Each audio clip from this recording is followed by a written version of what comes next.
We got some warm-ups going on here, and hopefully we'll get into the action in a little bit. As far as I can tell right now, things are looking pretty good. We've got about 67 bowlers getting ready to go here. Check the status of my streams while I'm at it.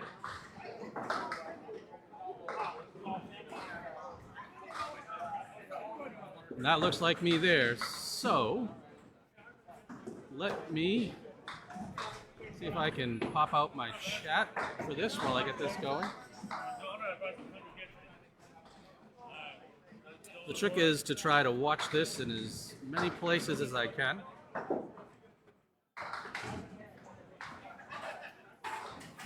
And while I'm at it, I'll take a second to kick up a thank you video for the sponsors here for Outrun the Bear singles.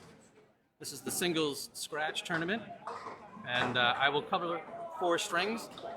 I know that Chris Waterman is going to be covering more action a few lanes down, so we'll at least have 4 lanes of this tournament going. There are 22 lanes going, and here comes Danny's chat to get things started. So I'm going to kill my audio, play a little thank you video, and we'll go from there.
Sponsor the 4th string, the highest string thrown, even if it's thrown.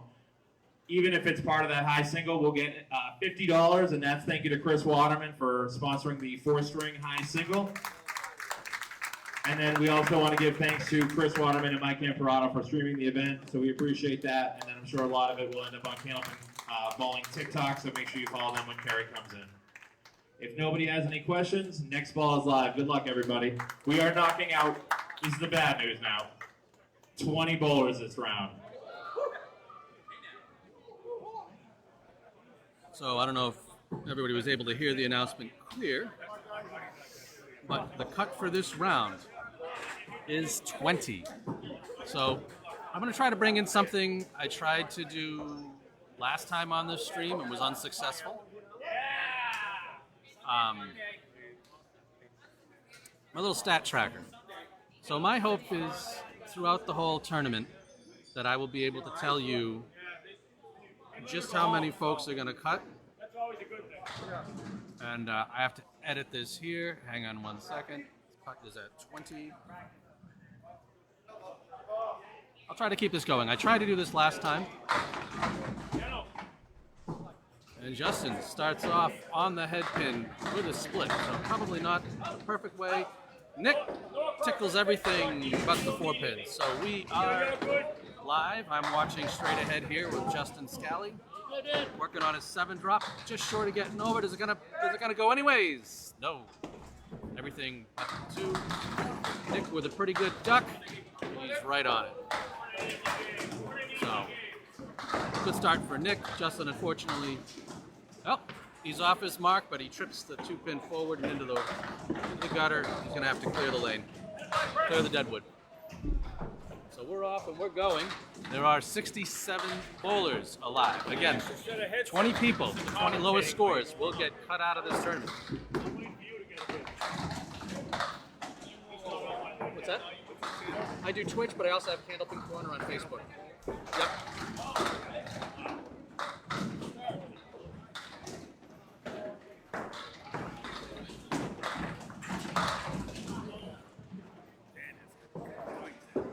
that? Dan just gets going to the ball and do everything with the 7. Yep. Well, Justin Scally with a lemon drop. Uh-oh. Round 1. I have too many people in there, I think. We'll have to let him know. Nick on the fill. Heavy leaves himself a 4-6 split.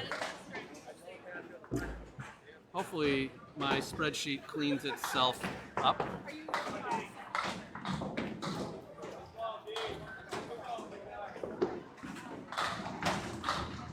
Yep. All right, Justin's still a little wild. Settles for a 7 in his second box. Nick trying to kick the 4 over to the 6, not so lucky.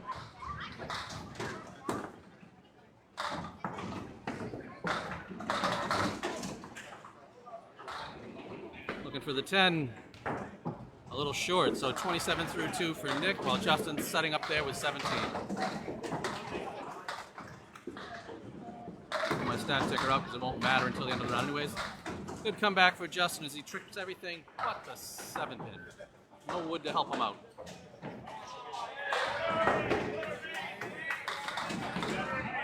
Nick coming in far from the left, a little bit of lift, dead on the head pin. Is he going to get out of it? He's still falling.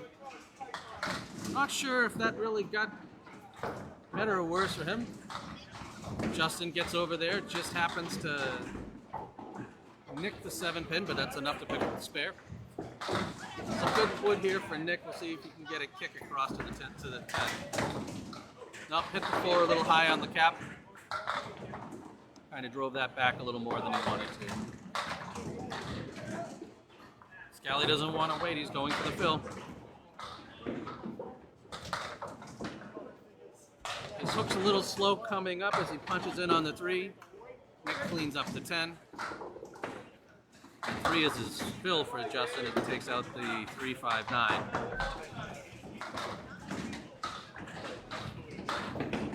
This time a little off his target to the left, pulls across, cleans out the 2 and everything behind it. Nick, another good head pin hit, but the head pin wraps around the back, leaving himself the triangle to the right. Justin is going to settle for 8. So 38 through 4 for Justin.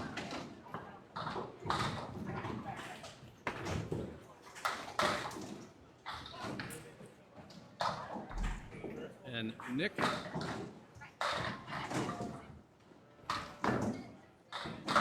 picks up 2 of the triangle, leaves the 6 over there. Justin's coming in, this time on the head pin. Getting a bit of a mix. Is it going to work out for him? Nope. Nick settles for a 9. Nick's got what kind of looks like right now the 7, 8.5 split. So he's managed to move the 8 pin probably about half its width off the spot. I must have missed, oh, you know what I did? I missed Nick's strike. I'm a bad person. Nick fails to pick it up. All right, so let me fix my mess.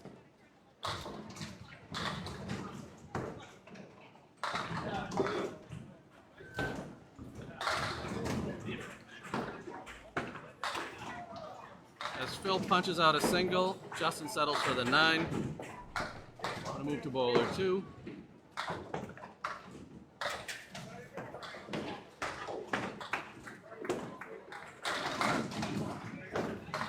And I will get my replays going once I get settled.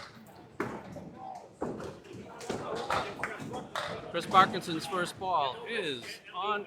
Wow. Well, no time like the present, so let's grab a clip of that one. Dean Sullivan opened up with an 83 half.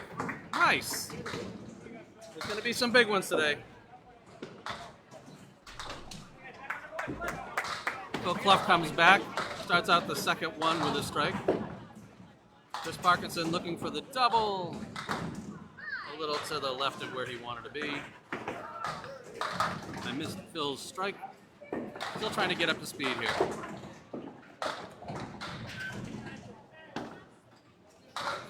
Parkinson settles for 8 on the strike as he punches through the head pin. All right, take it back to 7. I'm trying to see, but I'm gonna have to use my cameras instead. Phil looking for the double, also a little to the left. Chris gets the trip. Clean out for the 10.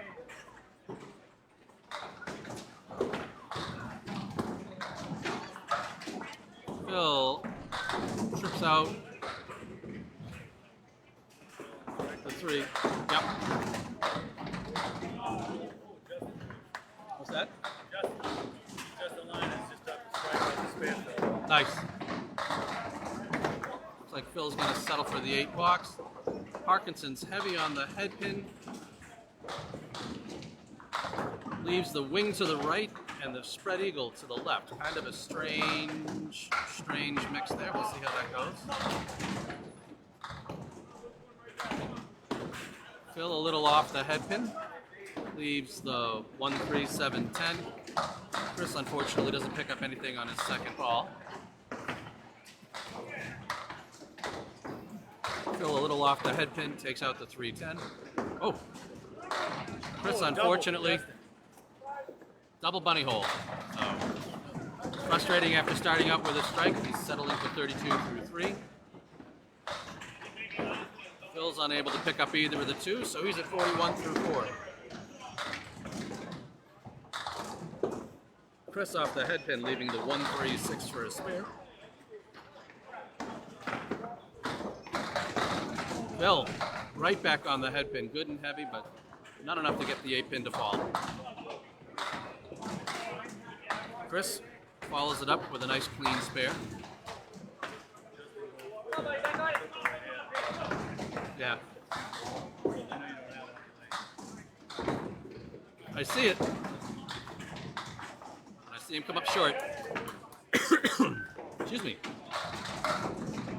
Phil takes the 10, so 51 half Phil Clough. Justin Lyonnaise is unable to convert the spare on top of the double. Oh, there we go. Chris Parkinson with another solid strike. So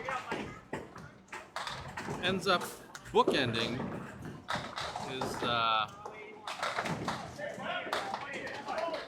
his half, 62 plus 2, as Lou Gacharna and Chris McDonough step up.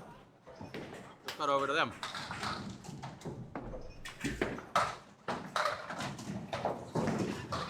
Both of them on the head pin.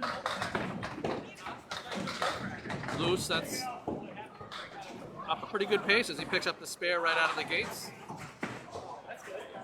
Chris pulls it a little tight, so he's still got the wing to the left, 2, 4, 7.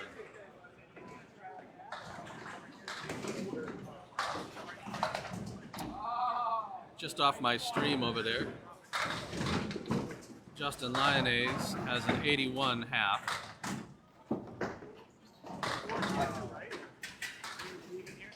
And Chris is trying to figure out how he didn't get that corner to carry. Settles for the open 9 box start. Oh!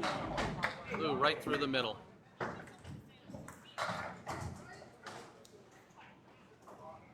It's a tough game, I'm telling you. You sit there thinking you're throwing that ball right where you want, and you just punch out the single pin, and you're sitting there trying to wonder what happened.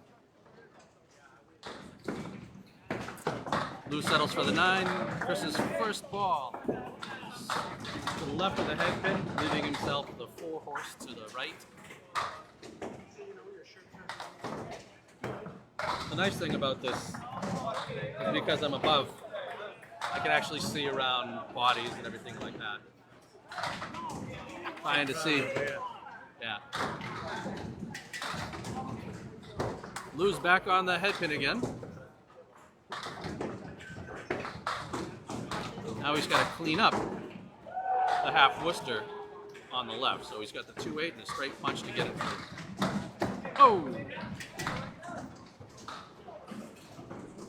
He's on it really solid, but unfortunately the 8 pin's hiding in the back. Chris back on the head pin, leaving the 4-7. He's got a plank out front that looks like it might try to play blocker.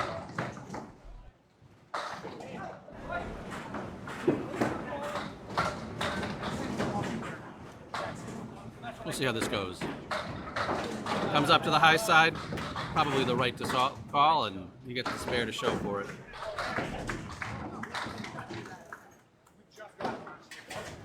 Lou a little off his mark, leaves the 1, 3, 8, 9. Got a plank in the middle to help carry the back too, possibly. Chris a little short of where he wanted to be on his spare leave. Leaves the high-low jack with some wood. Lou misses his mark. Looking at the 1-9 to pick up the 10. Ooh, just off the head pin for Chris, so drills out the 10, still has the 1-7. Lou wraps the head pin around, but doesn't have any luck with it picking up the 9 behind it. And Chris, unfortunately, doesn't hit the head pin, so a couple of opens have him at 44 and 45 as they step up to their final box of the first half.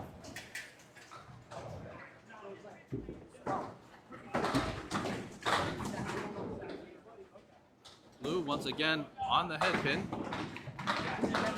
as is Chris, but Lou's got a much better lead with the 3-6-10 versus Chris, who has an unusual setup with the 4, the 8, the 6, and the 10.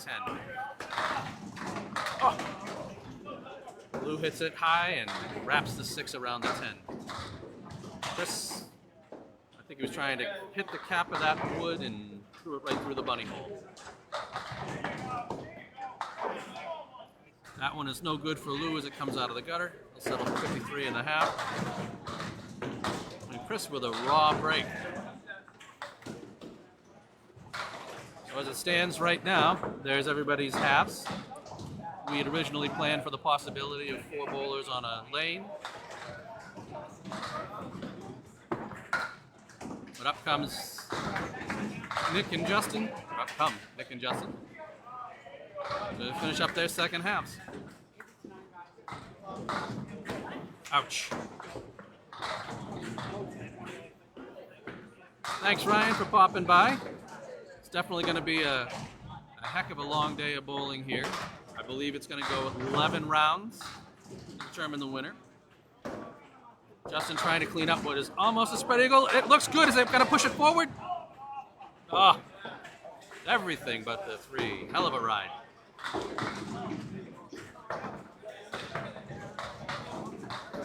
Nick trying to get the same kind of action to kick across for the 6 pins. No luck. So both of them just having to clean up a 6 pin for a 10. Justin missed his by a hair.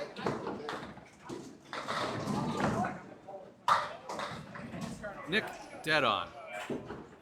So again, here with Candlepin Corner, Chris Waterman is actually also streaming, should be on Facebook as well, just a couple of lanes down. So depending on if you have interest in one set of bowlers over another, you can catch me here on 15 and 16, or him on 19 and 20.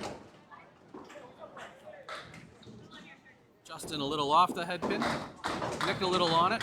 Nick was able to get away with it. He had a square eagle, but one of the wings took itself out, so now he's just dealing with the wing on the left. As Justin a little off his target. There we go. Spare for Nick as Justin's looking for the 10. And a nice solid ball by Justin. Knocks the front 2 into the back.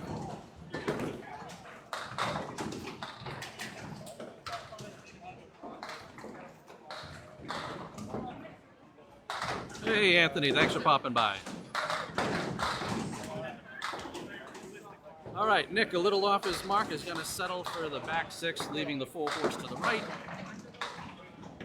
And Justin completely gets away with it. Doesn't hit the head pin. He would have had the 4 horse to the right as well, but leaves himself a 6. A nice follow-up by Nick for the spare.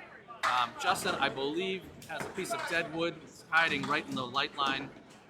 So pretty sure someone's going to have to chase that one down and remove it.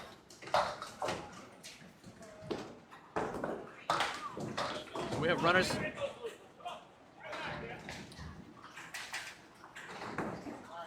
I'd go grab it, but I'm not supposed to.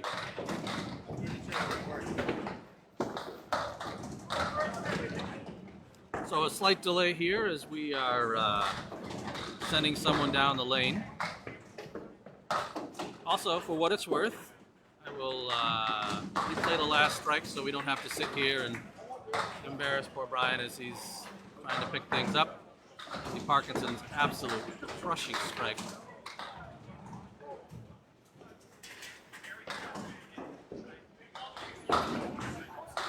Alrighty, See if Justin can clean this up for a 10.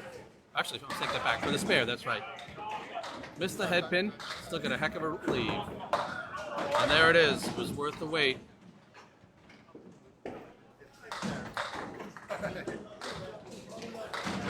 Thanks for the comment, Kevin. I appreciate it. I do what I can. All right, Nick's on the head pin, gets the wrap, but no love on the kingpin. Justin's waiting for the lane to reset. I'm sure Nick's gonna fire away at the woodless king. Oh! I'm telling you, it is amazing how little you can miss by. Justin wants that ball back, taking out the back right triangle. Settling for a 3 fill. Nick picks up the 10, so he's sitting at 120. I take that back. He's at 122, so what did I miss?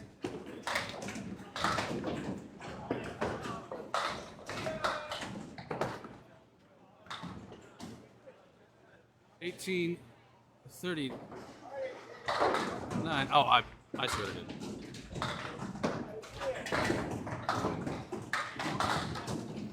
All right, my mistake. He's at 122. I missed his strike, and it threw me for all sorts of loops. So he's off of the head pin. Nick settles for the. Justin settles for the 9. I will wake up this morning. Promise. Alrighty. Justin's first ball in the 10th. Still leaving it out there. Gets a little luck kicking through the middle of the pack there. Nick a little short on his as well. So Nick's got the 1-8-10 to pick it up for a 10. Justin with the 1-3-4-7. Looks like a good ball. No love.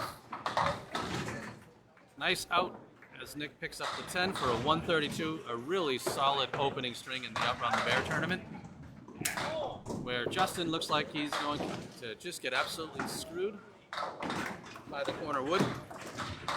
Settling for a 97. Not what he's going to want out of the gates. Phil Clough is already up and firing. He takes the wash. Not what you want. Come back at it. Knocks out the 3-5-8 as you hear Justin going by unhappily. Phil, beautiful pickup for a spare. Parkinson on the strike is on the head pin, leaves the reverse check mark.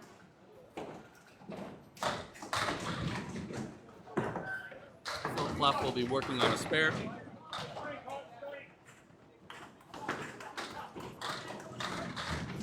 Wow, dead on the head pin, no love on the push, everything but the 4. Parkinson gets a little ripped off there, leaving the 7 pin. Phil right up high, makes it 2 in a row. Chris settles for the open to start it out, so he's at 80 through 6. Couple of big strings here as Phil is working on filling a spare.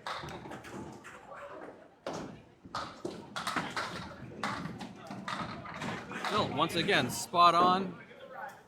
Leaves himself the 5-10. I don't think the wood's really where he wants it, facing the right direction, but Parkinson, once again, real solid on the head pin, but gets a wobbly 8 pin lying behind. Phil coming up high, and the wood just kind of messed with itself and left him hanging. Oh! Chris finds himself just short of the 8 pin. And Phil picks up the bullseyes, so right through the bunny hole there, has to settle for the 8. Chris picks up the duck for the 10, so Phil is sitting at 96 with 2 to go. Chris at 90 with 3 to go. Phil a little to the left on the head pin, leaves himself reverse check mark. This is on the right. Parkinson's first ball, also to the right, but a good mix. Looks like the 1-3-9 is going to be what he's stuck with. Phil, unfortunately, doesn't get the 10 to go. We'll see if Chris can get the head pin good and high. Phil snipes the corner, so 106 with a box. Chris came up high. Is he going to get some push? No. I think he came up a little higher than he wanted. He really wanted to get that guy a little more direct and push through it, but unfortunately, there he is. Phil, again on the head pin, and again with some bad luck as he's left with a pretty nasty split. Chris Parkinson picks up the 10, and not 10 plus 0. So Phil has the 5, 6, 9, 10 over on the right, and the 7 dangling out to the left. He gets it. Oh, it's gonna go. It's gotta go. That's gotta. Oh, I'm gonna clip that anyways because that's just brutally, and that's just cruel and unusual. That 7 pin should have gone. I'm sure he's gonna pick this up for the 10, but that's a spare that should have been. Rough break for the senior there. 116. What's that? Yeah. 20 are out. Chris drills out the 8, so he leaves the bedposts. Swing, Phil.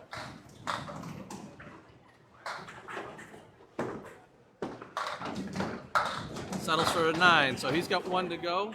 I see Lou getting there and firing away, so I'll try to keep an eye on his score while we wait on Parkinson before I cut the string over. Good ball by Lou right on the head pin. It took 4 or 5 hits before that 5 pin finally went down. There it is. Chris Parkinson. Not going to leave this string without another strike. Lou, oh, just off. Still sitting there looking at the 7 pin on his side. Parkinson's got 2 balls, so 119 plus 2.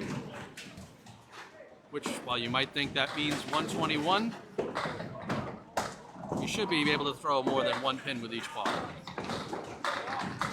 On the Brooklyn side for him, strips away the front wall, leaving the 5 and 9 without any help. So 127, and then we'll see how he converts here.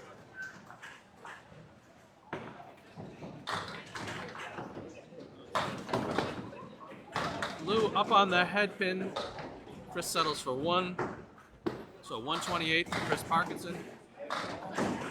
Lou looking at the 278 with no wood. Oh, right through the bunny hole.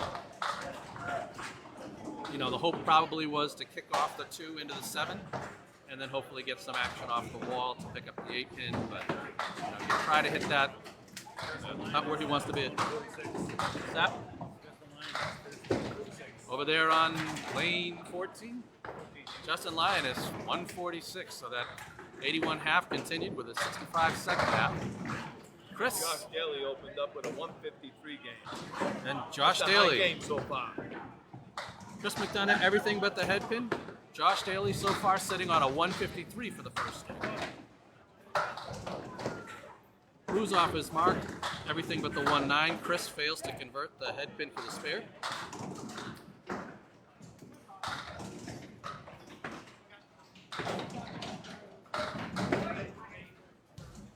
Lou does finally pick up a spare to get him going here. Chris doesn't like that head pin. No, that's not what I wanted to do. That's what I wanted to do. All right, so we'll see what happens here with Lou on the fill. He's off the head pin, but will it matter? Nope. Wow. You don't see it often, but you do see it from time to time. That's a strike without touching the head pin. I'm going to grab a snap of that. As Chris McDonough misses his mark.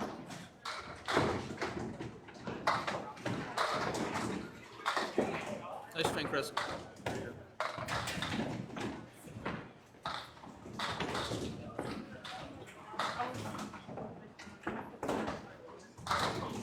Not sure what's going on with Chris. He's a tall guy. Don't know if he's got an AC vent hitting him on the head. Lou off the mark again. Leaves the 4-horse to the right. Trying to keep his series of marks alive here. Got a good piece of wood up on the front of it. Absolutely. So, drills the 4 horsemen. 3 marks in a row at the end. Oh, Chris McDonough, a little light, settles for a 7, and I'm sure he's frustrated right now. 3 boxes to go for him.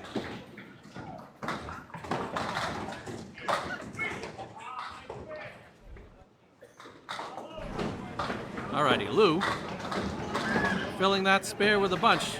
finally back on the head pins. Picks up 8 for a 127. Chris is on the head pin and he's stuck with the 5-7-10. But he's got kind of like the wood you like to see for the 5-7-10. If he can hit this piece of wood up a little high, oh, he pulled it. You want to hit the wood high so you can push that wood over into the 7 and then hopefully have enough drive that it helps you push the 5 into the 10.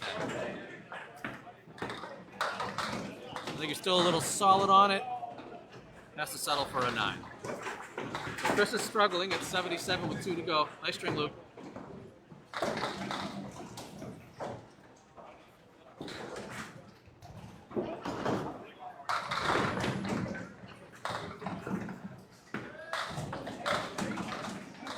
All right, Chris is back on the head pin, but unfortunately, another split. This one a little smaller. He's looking at the baby split, the 310 off to the side. So hopefully that comes up nice and easy for him here. Got a piece of wood to help deflect him in the right spot. Oh, and he went right through. He's definitely struggling a bit today.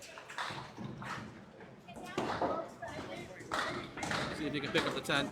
Mike Capone over there on 17. Chris shaves 1 out, so he's probably facing the cut at this point in time. I mean, I don't know what the cut is, but I'm seeing a lot of 120s and 130s out there.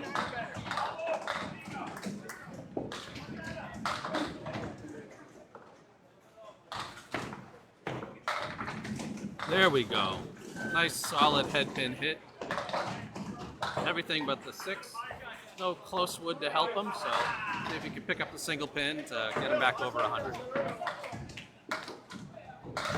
No question about it.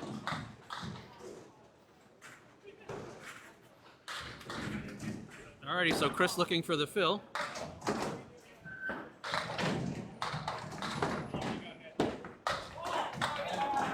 Oh, he's gonna hate himself. A 3 fill, you can see him waving in frustration. Shake it off. Get my score sheet out of there. I'm gonna go take a quick break, play our little thank you video again, and I will be back for the second round.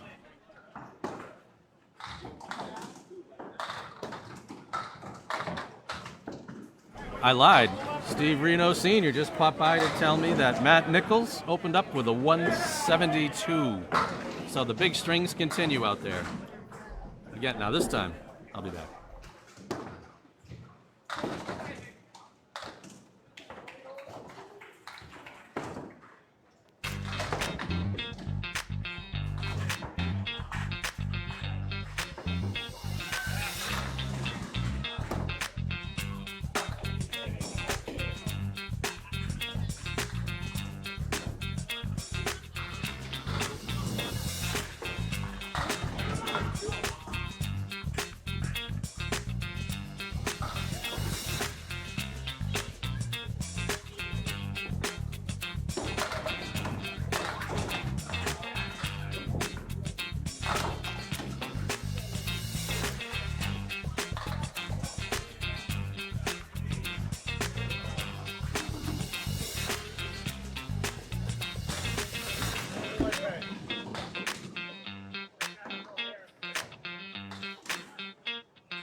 Alrighty, let's get my mouth back on here. Now, my hope is going to be that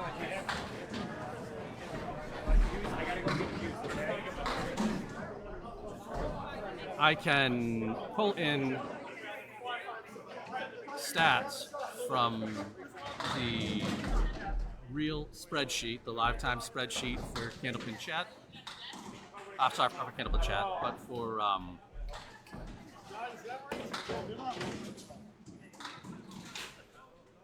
all that's going on out there. Corey Packard, 142.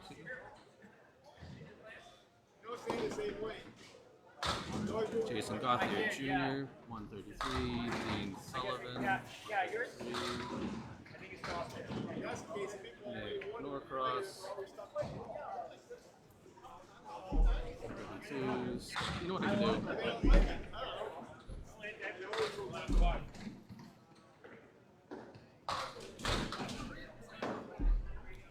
Let's try this.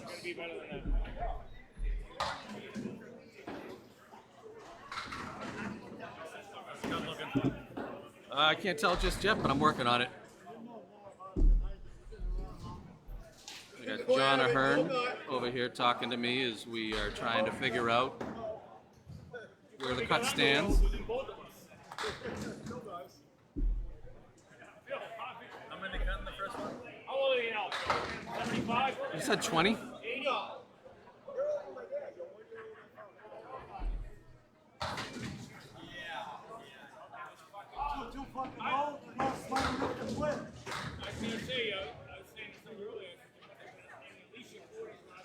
All right, so this should be valid for me to copy and paste. So let's see what That was 38 years ago. We bowled each other on TV. That's how long ago. What year was that? Hurry up, do that, Lasco. Who's part of your number? I know them all. That's all I know.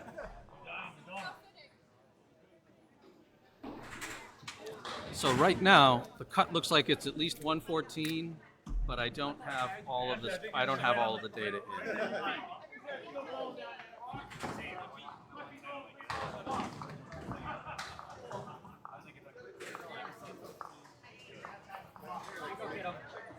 I'm looking to see if there's any strings that I see that I can provide values for, and I could.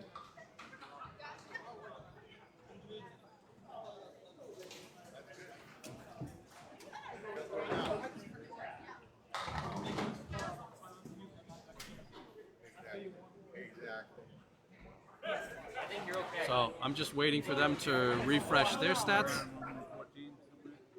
I've got it at 114 right now, but I'm missing numbers. So as more low scores come in, it'll lower the cut. Let me see if I bring up my tracker, if it's going to be still complaining or if it's going to bring people in right. Well, there we go. So hopefully this will see people that have scores. I'm sorry? 172 for Matt Nichols, yeah.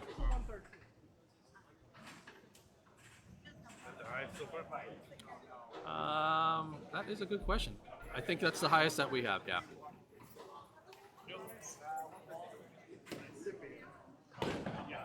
There we go. All right, so Dean Sullivan, as you can see, he threw a 133.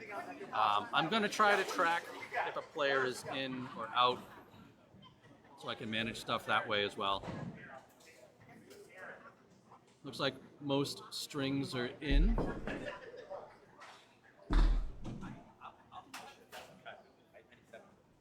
Let me try this again.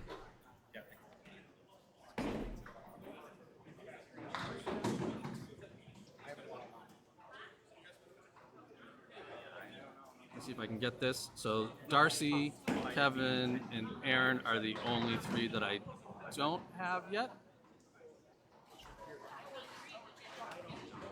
I'll have it in a second. All but three people. One second. Okay, Nichols at 172.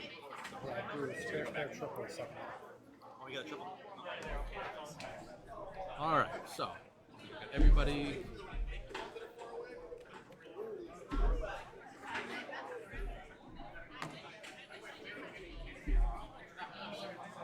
Missing three strings. The cut's 112 right now. I'm missing Aaron, Darcy, and Kevin.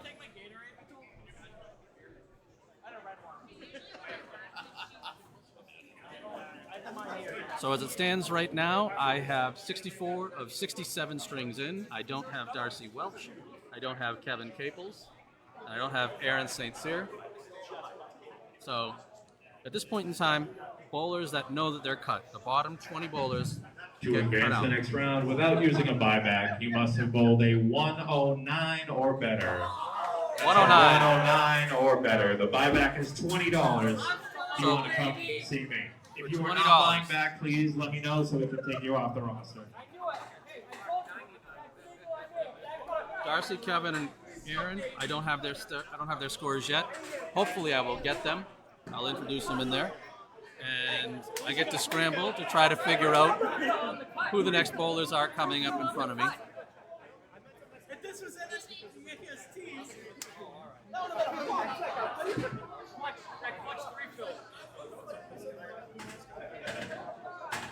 I assume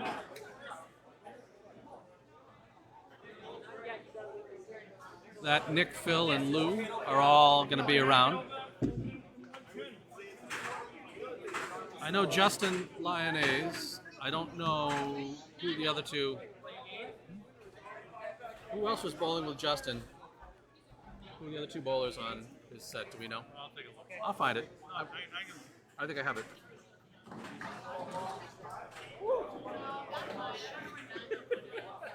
Is it noon yet? Justin was bowling with, I'm blind. Oh, Jason Doucette and Dan Esdale.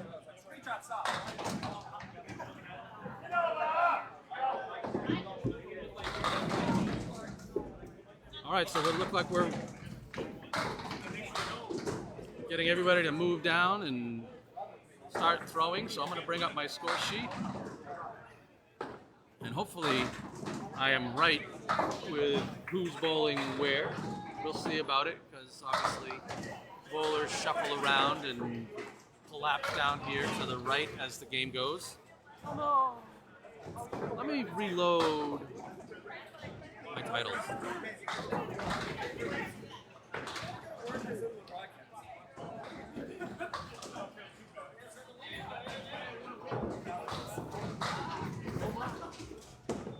Why am I getting prompted for streaming? I might be quality issues here. I am still recording locally. So, even if there's a problem with the stream, we'll still be good here. I do see Dan Esdale up there.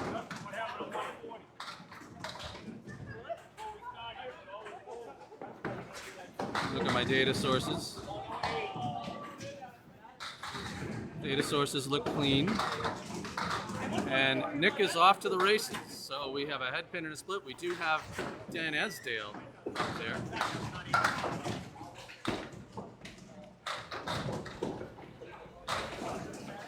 And Dan is off to the right.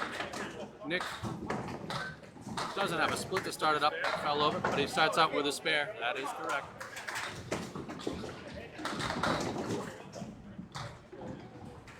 Dan unable to convert the spare.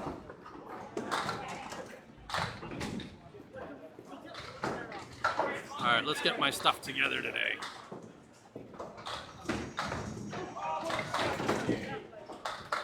Dan picks up the 10. So as Nick settles up to fill his spare, that'll be the difference in the start for the two of them. We do a quick refresh over here.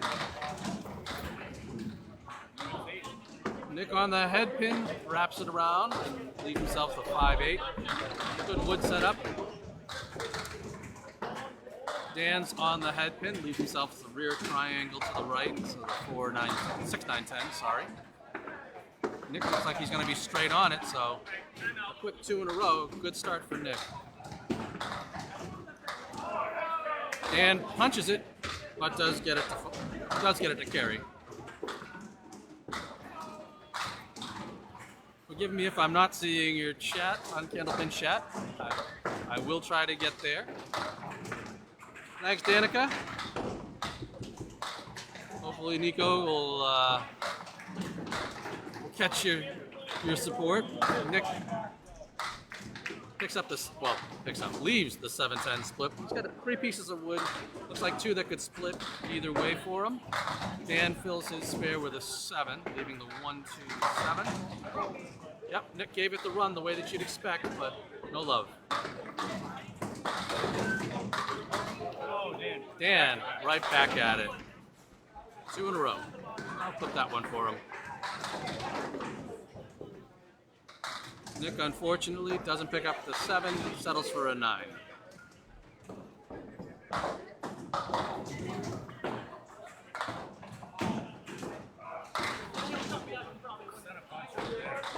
Tough fill for Dan as he comes right in on the head pin, leaves himself the spread eagle minus the 7.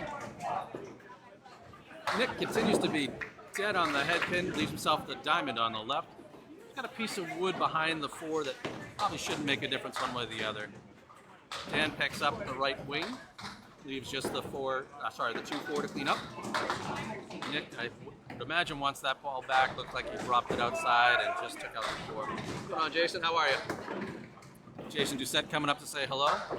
Dan misses his mark and has to settle for an 8 box, so 50 through 4 for Dan Esdale.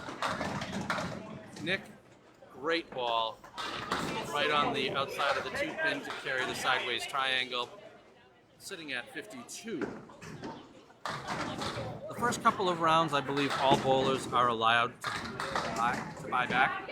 Once they've used their buyback, that's it. Unless they didn't use the buyback in Correct. the first 3. Is the first 3 rounds? Yeah, if they don't use it the first 3 rounds, they Right. can use it in Right.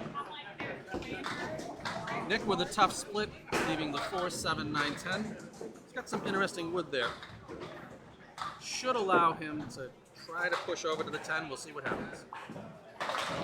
Oh, just like you'd expect, and launches 1 pin halfway back in his face. So 62 plus. And Dan settles for the 10, so a 60 half, which isn't bad, but again, this is a pretty stiff competition tournament here, so we'll see how this goes. I need to find Darcy Welch, Dave Barber,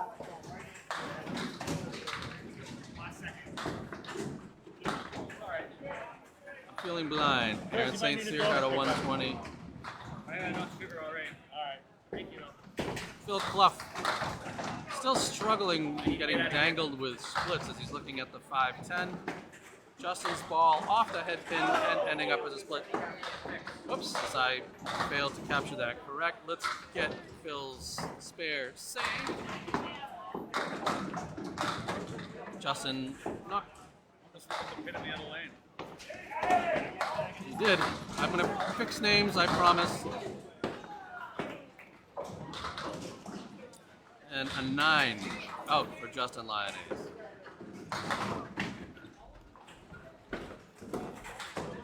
Phil with a 9 fill, but unable to convert the spare. I'm not gonna see if there's any big halves yet. Okay. But he does convert the 10 for Phil. All right, so let's see how Justin can do in his second box.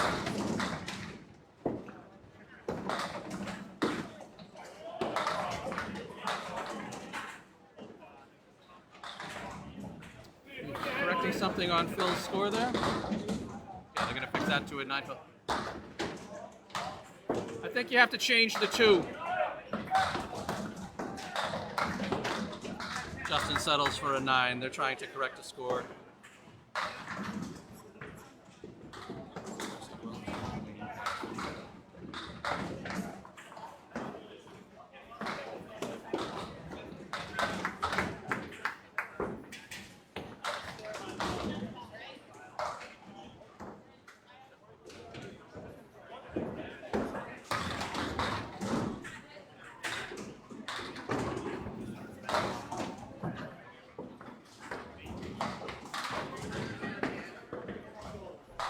All right, Phil's back at it.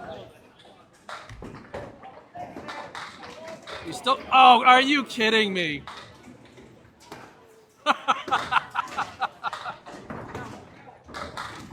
That's Candlepin for you, folks. Miss everything completely, get a strike. Justin tries the same thing, also off the head pin to the left, but it's sitting here looking at the 1-3.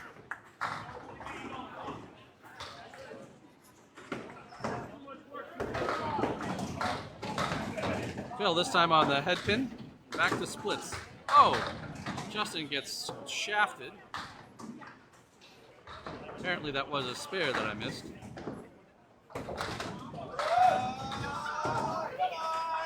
Phil runs 2 out of the 3.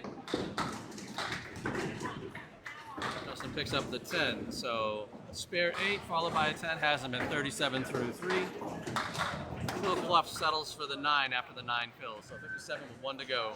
So far, we got a couple of 76s first halves. And Mid 70 starts, huh? 78, 278s rather than 76 in the ball. Wow. Gentleman from Metro. Tim Douglas and Nick Leach. Nice. So we got a mirror here between these two lanes. A couple of 4 horsemen going opposite directions. Justin's just off, leaving the head pin.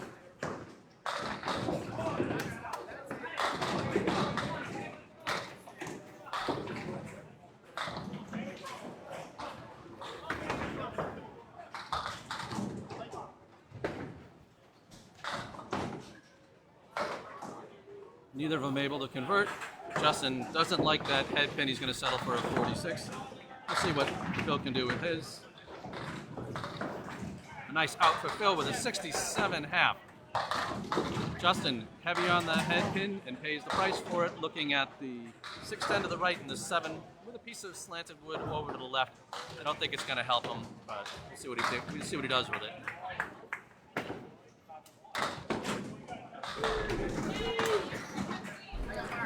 Well, he tries to punch out the 610 and just gets the 6 pretty solid, sorry.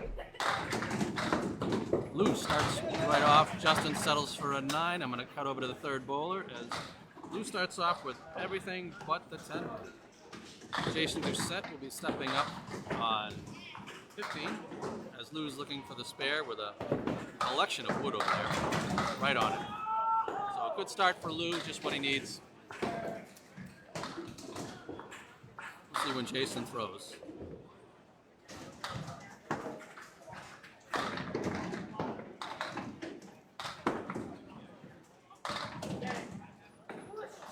Kevin Capel. All right, now I can get back to where I want to be looking. Hey, Jeff, thanks for popping by. See Jeffrey Scott Little there, ACST champion. Lou with everything but the king. Jason's in. Lou right on it. Starts out with 2 in a row. Justin's got a 3 pin with some. He's got a piece of wood to the right that might block him. No, he chips through it. So opening up with a couple of marks here for the third bowlers.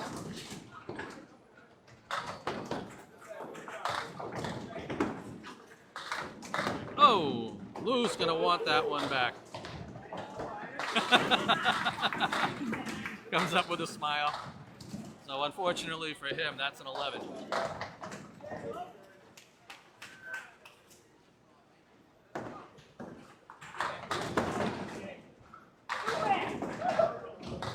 All right, Jason's Phil. Wow. Wow. He ends up with 6 out of it, but he hit that head pin so light for a moment, he actually just knocked out the front diamond. He ends up settling for the 4, 7, 8, 9. He's got a couple of pieces of wood that make this look like if he hits this on the line or left of it, it should go, and it does.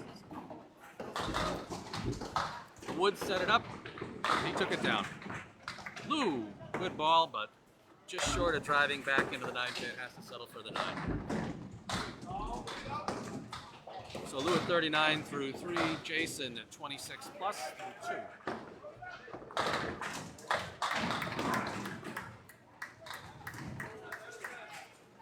Nate Lee's over to my left is showing off the typical bowling prowess of hammering Gatorade and a donut at the same time. Oh, man. Jason gets everything but the 4 on a pretty solid pocket hit. Lou leaves it out a little to the right and punches out the side triangle, so he's got the 1, 5, everything to the left and the 10 hanging out to the right.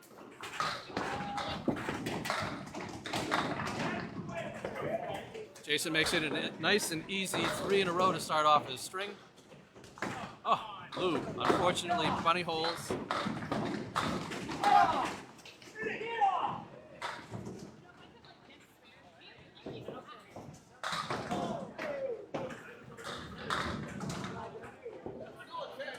Second ball coming back at him, leaves him to 5, 10. So a little better, but not quite what he wants.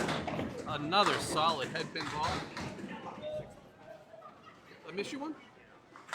Where did I miss you up? 10. Oh, you had a 10 in the fourth? Thanks, Nick. Nick correcting me while I'm running all over the place this morning. Love it. All right, so 4 in a row for Jason as I trying to play catch up. Fix Nick's score and not look like a chump in the process. Lou with a 9 drop doesn't pick up the spare.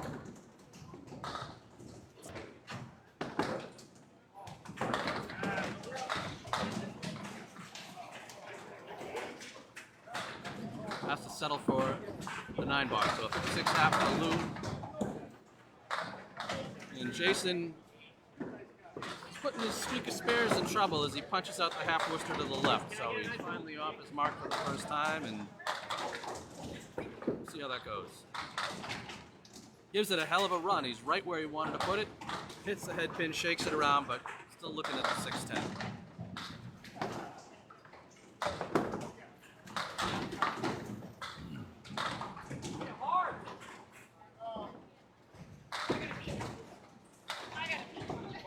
Jason with a nice clean half picks up the 10, so he's sitting there with 76 through 5. Bring back Nick and Dan Esdale. I want to make one change to my spreadsheet here. We cut 20, the cut was 108. Roughly 3 or 4 70s. Yeah. Nice.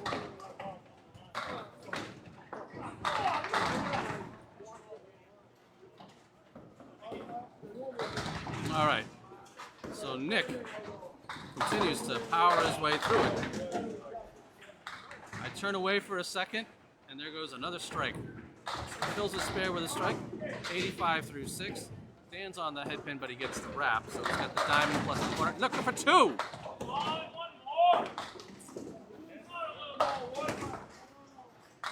So the double for Nick as Dan picks up the spare.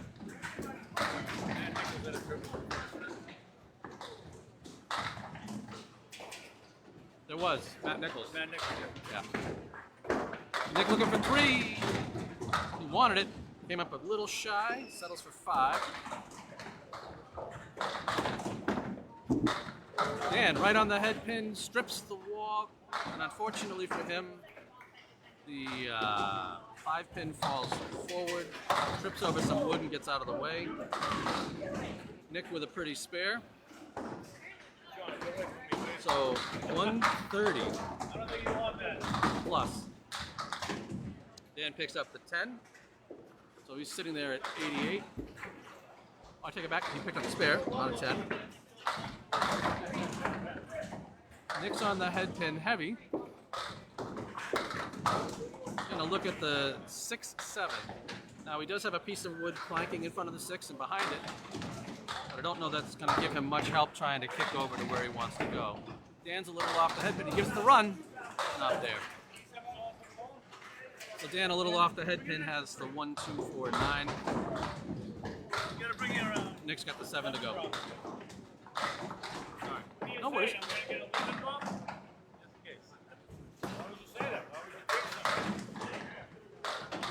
Dan's got the wrap, but no push. Nick's got the 10, so 148 plus. So far in the tournament, 172 is the high single. Oh. Dan's ball just doesn't scoot over like he was hoping. Has to settle for the 9.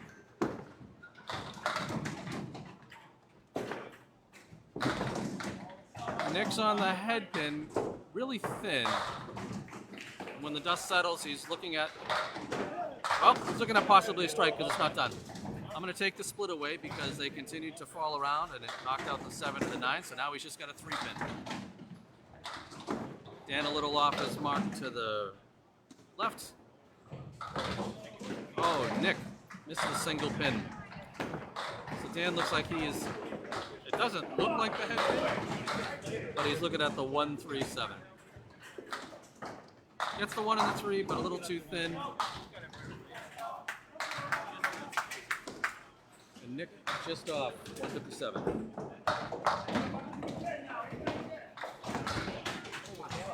Dan settles for a 9. All right, Nick's not coming up, so no fist for him. So Dan's sitting at 112 plus the box.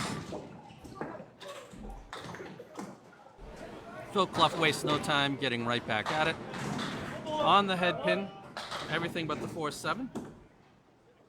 He's going to finish his string before Dan finishes his. That looked like a duck. It quacked like a duck, and it went down like a duck. So, nice easy spare for Phil. Dan's on the head pin, but again, a little light. This time gets stuck with the 3, 6, 9, 10 to the right. A great piece of wood off of the 3 pin. Angled over at the 7 pin over there to the left. So, he should be able to hit this little pyramid high and heavy, and that should drive that piece of wood over to the 7 pin. Phil on the fill. Beautiful ball right up on the head pin, leaving the baby triangle over. Oh, Dan, just off the 3 pin that he wanted. So Phil's got the triangle over to the right. Dead on it.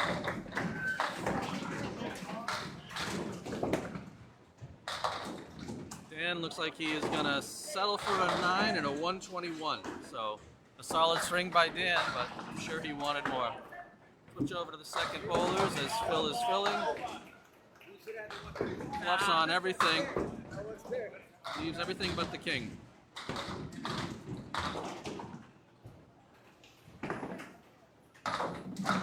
And Phil makes it 3 in a row. 141. 157 for Nick, so he's got to throw 7. Justin comes up, shaves it beautifully, but doesn't get the 7 to carry. There we go! Phil finally dropped it. And I say finally like he hasn't been throwing great. But let's face it. Justin drills the duck, picks up the spare. Phil looking for the double! That's about as solid as you're going to hit every single ball on the pocket. All good drops, all good follows.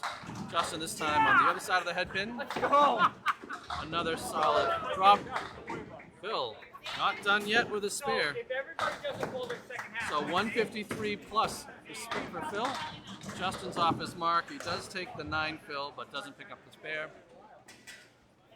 Phil's finished, looking for 160 plus. Oh no, he's finally off the head pin. I jinxed him. So a 158 for Phil. Justin picks up the 10 with 84 with 3 to go.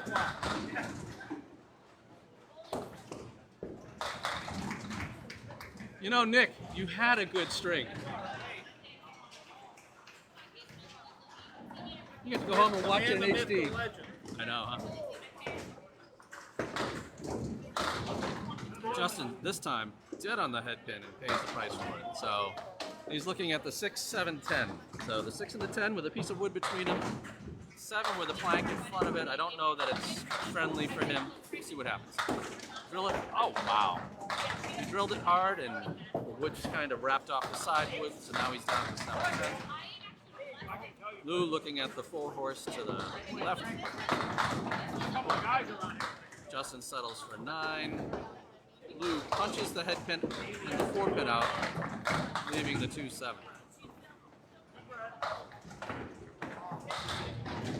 And Bunny holds it for an 8 box. So 64 through 6 for Lou.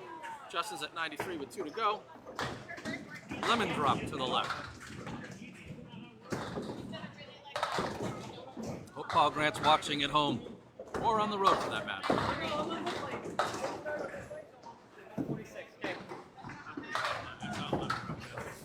Yep. Lou, solid on the head pin.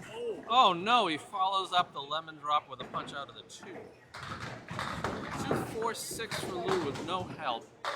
And Justin's got everything but the 2-4. Lou picks up the 2. Justin, probably a very small, safe ball. You don't want to go near the bunny hole, settles for 9. So everything but the head pin. 102 with 1 to go. Lou, absolute Lou. Lou, not Lou. Absolutely crushes the single pin. So 74 with 3. Oh. Sometimes you hit the head pin Last box he didn't hit it. This box he wishes he didn't as he punches out the 1-5. So the mid-Worcester. It's almost like a spatchcock bird. What a run! Wow. Everything but the 10 pin. He's got a slant in front of it, so the 10 pin's not a gimme for the 10. Blue continues to struggle off his mark and doesn't pick up the spare. And yep, just like I thought that plank could be trouble, it was. Justin settles for a 111. I'm going to cut over to the third score now. Blue settles for a 9, so 83 with 2 to go. Nice string, Phil. You got it.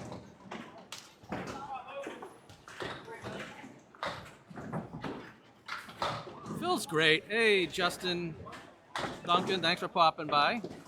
I'm sitting here playing catch up and feeling a little slow. Finally, Lou's back on his mark. Everything but the 7. Phil is amazing. Uh-oh. Jason. Unfortunately for him, he's back on the head pin. I'm looking at a spread eagle, see what he can do with it. Lou wants that back. Doesn't hit the duck in the corner, so. Ooh. Jason's not where he wants to be. I'm going to clear my ticker as I get ready to start updating it. Lou's struggling with 92. Still a lot of bowling to go for. Jason gives it a run. Settles for 8 as he tried to clip one wing into the other. Yep, Lou's suffering. He's back on the head pin. Another 2, 4, 6. Added just a few boxes to go. It's got to be frustrating. Big strike from Chris McDonough over there on 17.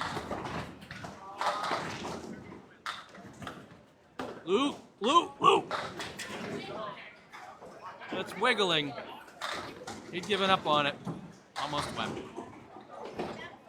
Jason on the head pin. Wraps around and leaves the diamond. Lou picks up the 10 but has to settle for a 102. Actually, I waited for Lauren.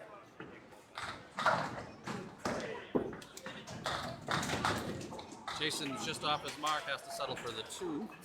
So he's still got the 3-5 to pick up for the 10.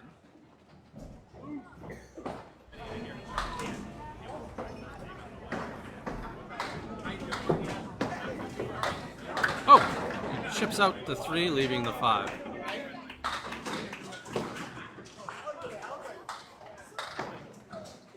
Alright, so got Jason up there.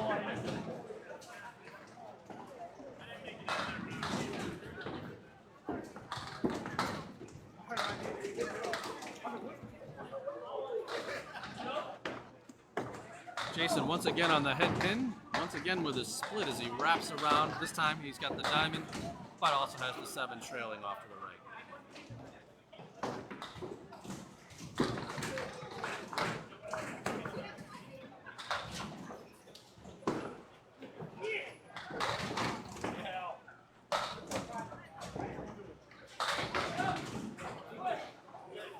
Once again, just off where he wants. Gonna settle for a 9 as he tries to recover from it.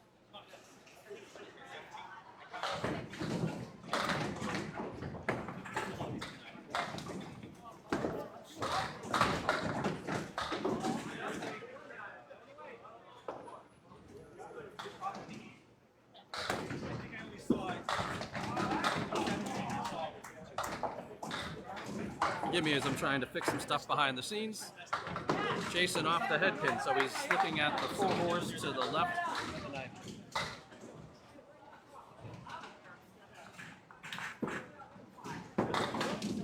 Just off the mark, cleans out everything but the head. Sitting at 102 with 2 to go.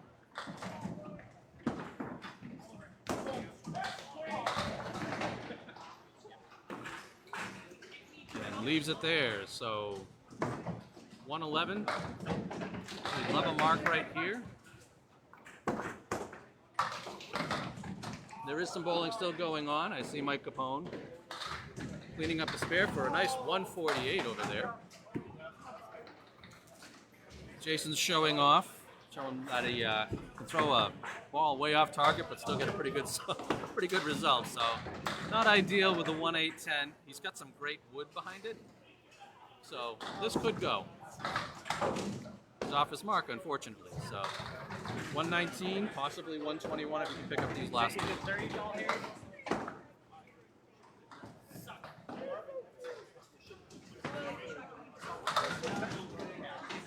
And he does. So he picks up the 10. A frustrating half for him after a 76 start. But a 121. So we got a pair of 121s on this lane, and I will get my score sheet, cover the stats there. And then, well, I'll be the nice guy. I'll play the thank you clip really quickly as I try to figure out some stats. And, we'll go for there as I try to up.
All right, we'll bring back the lane noise. I'm getting ready for string 3.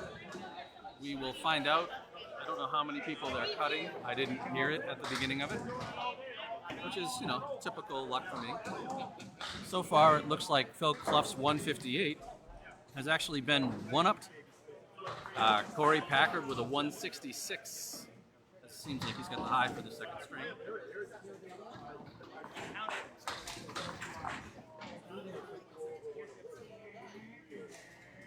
But yeah, we've got some bowlers shooting the breeze over here. Let's see what I've got for highlights. I know I've got a dead highlight in there, but let's run a few things through and let you guys enjoy some bowling here.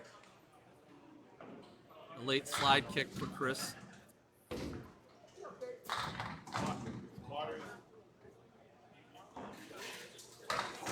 A hammer. I didn't grab a lot in this last stretch. You can blame me for that.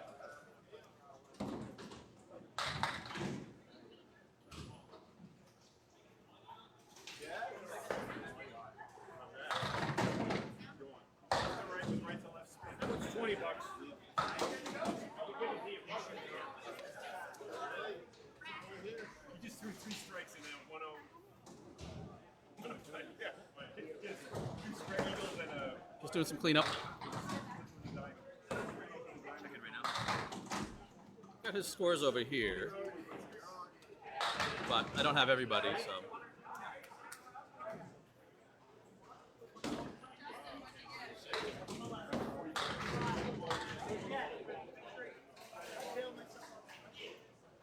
I'm pretty sure that just we hit on total. By like one. Wait, we did the math. Did the math. Scoreboard watcher.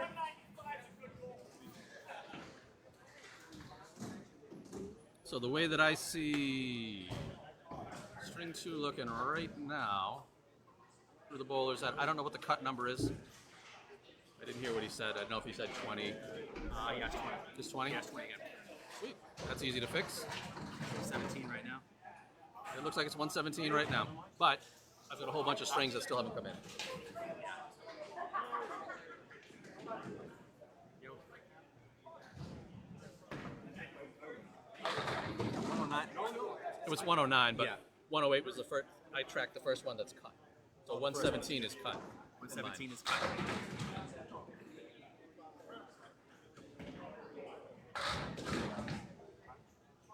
So anybody that's red is dead.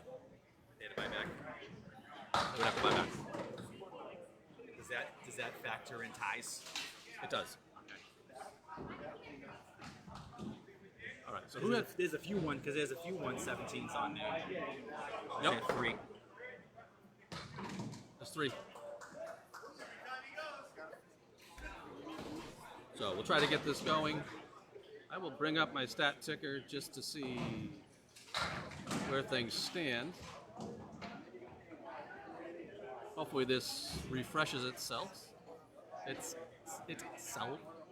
There are 20 people that will be cut out in this round. Trying to refresh and get all of the scores as quickly as I can. There is still 2 lanes bowling. So in theory, I'd have everybody but 6, but I don't.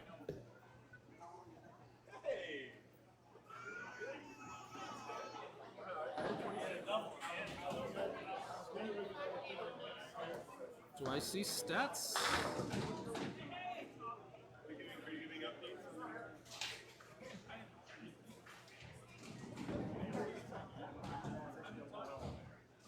Why do I feel like it's missing data?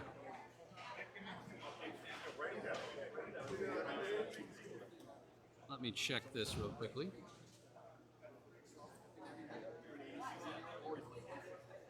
Oh, that's why. There we go. That's the data I really want. Ticker data. There you go. So that pulls from my sheet so I can throw that data out there. I'm like, what am I doing wrong? A lot. So you can see now you're seeing reflections of multiple scores. 18. Yeah. Oh, looks like it's been pushed up to 118, so I'm still waiting on the scores to come in. No, I think that's what he. Last one he said he got one. Ah, he did. Why? My thing's way over here. Justin stole my sheet. Yeah. That is right at the line. So Kevin and Keith stayed out. So I'm doing it over here so I don't interfere.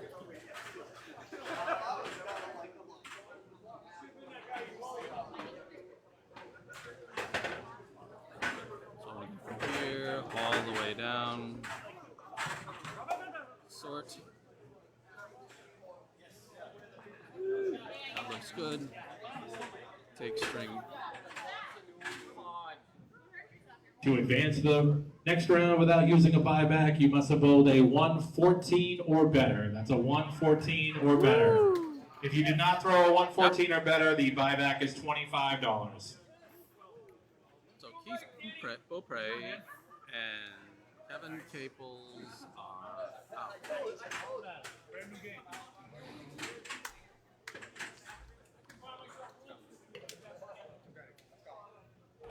We'll see who else is out after this. I could probably figure out buybacks, but honestly, it's ugly because it's not sorted.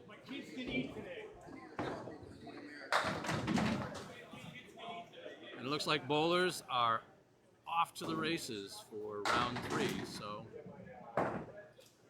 let's clear this and bring this up and fix my score sheet. Oh, that looks a little better. I still don't know who's bowling first. Hey, Nate, what's the bowling order on your set? Whittier's, P, And then Lasko. Thank you.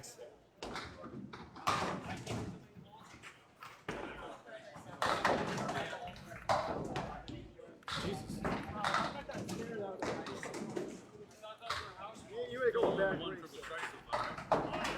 I haven't heard of any others. I saw Brock. He had a double tonight. Pressure. Pressure, pressure, pressure.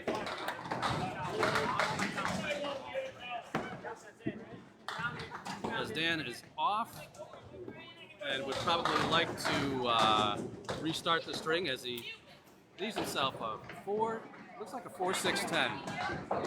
No wood out there. I'm sorry, 4-6-7. No wood out there really to help him. So.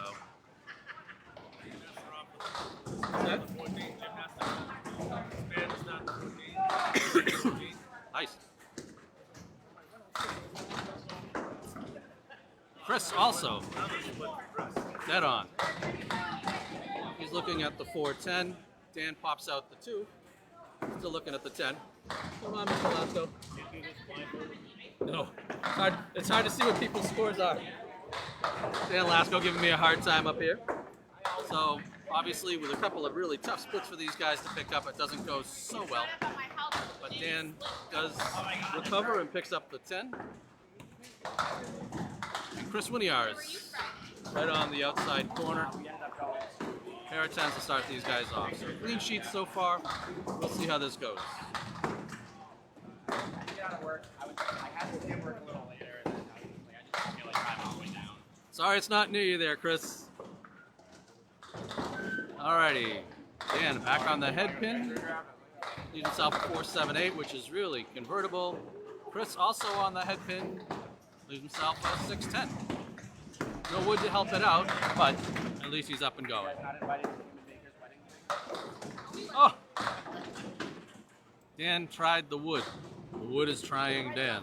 He's left with the 7-8. Chris misses his mark as well, so the two of them off to a little rougher start than they would like. Dan needing the 7-8.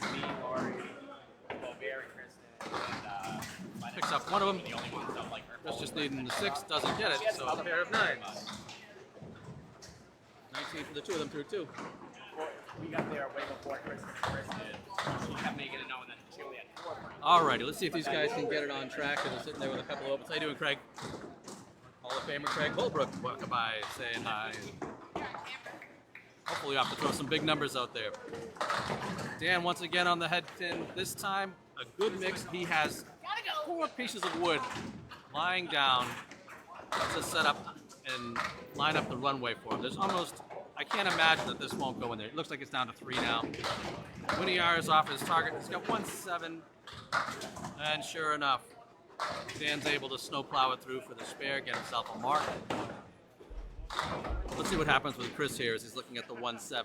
He has a piece of wood lined up between them, but I can't tell you for sure if it's really going to help him or not. Whoa! It went. I'll flip that one. The second hit looked really nice. So a pair of spares for these guys as they get themselves sorted out.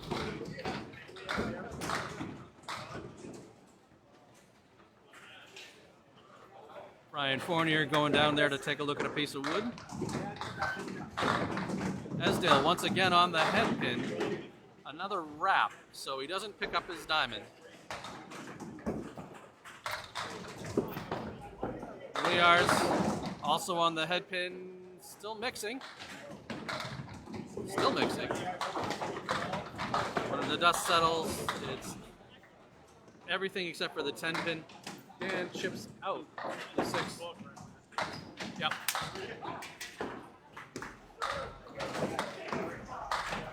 He picks up the mark.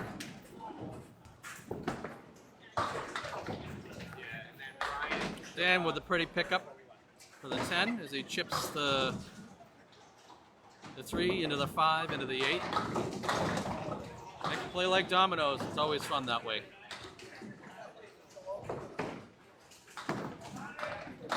You figured he'd get it. He was right there. There we go. They've corrected his score up on the scoreboard. Poor Dan way off his mark. Got his face in his hand over it as he takes out the left rear triangle. Winiar's once again back on the head pin. Light with good action. But he's 3-5 with a split in there. Yeah. Dan's second ball punches out the half Worcester. Chris misses his mark and almost gets away with it. So I think all things said and done, he's annoyed, but probably not too upset over that. Dan suffers through a 7 on the finish, so a 52 half. And Chris drills the 10, so 66 through the first half of Chris.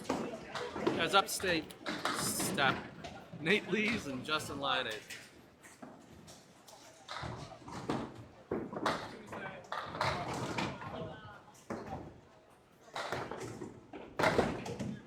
Alrighty.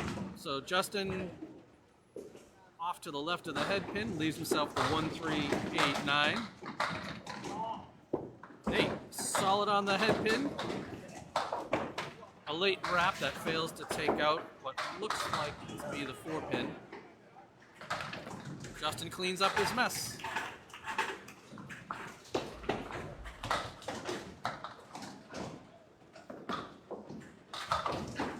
Nate's off his mark, unfortunately, so. Still looking at the single pin 4 for a 10.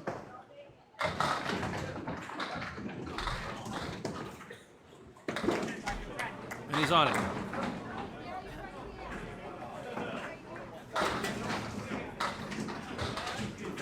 Justin, on the spare, manages to clip out the right wing. So just knocks out the 3-6-10 for a 3 fill, unfortunately.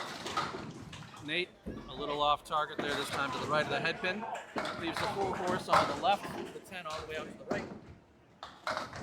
Justin's second ball is dead on the head pin, unfortunately. So he's got the 2-4-7-9 to deal with.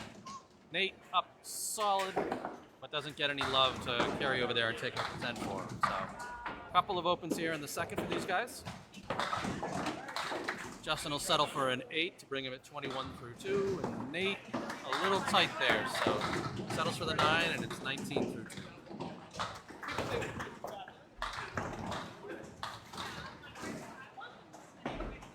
As a reminder here, oh, Justin with a little backwards action on the 5 pin. Pick up the strike. Outrun the Bear. I think they are down to 63 bowlers. It might be a few less if they didn't do their buybacks. Top prize is at least $2,000. They're paying the top 8, so big money at, on the line here. Nate a little higher than he'd want. Drills out the 4-7, leaves the 10. See if Justin can double it up. He's on the head pin. Gets a good drive. What you got there, John? What's that? Chris Parkinson with 76 in the ball in his first half. And Phil Clough with 66 in. Jeez. Scores are definitely up out here tonight. It's pretty good. Justin's first ball is a 9. Can he throw the... I think that channel that came out. He's not calling. Oh, that's me. That's me. I'm out the bowler. So that's a spare. Nate settled for 9 out of the last one. He's off his mark again here.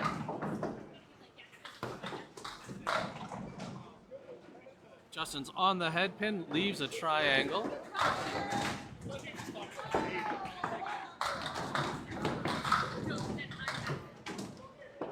Picks off a pair for Nate, so just the 110 left to clean it up for a 10. A nice ball for Justin, so he's going to be sitting there at 68 plus for a half.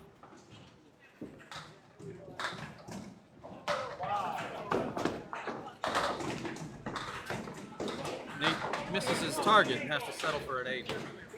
So he'd really like a mark here to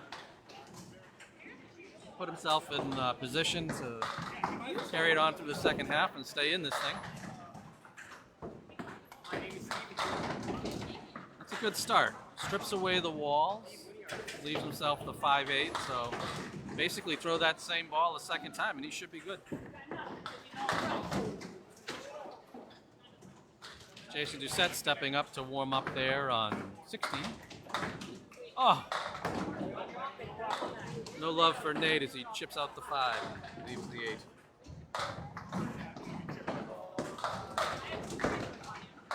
This time tight on the other side, so a disappointing 45 half. Nate leads. And up comes Dan Lasko.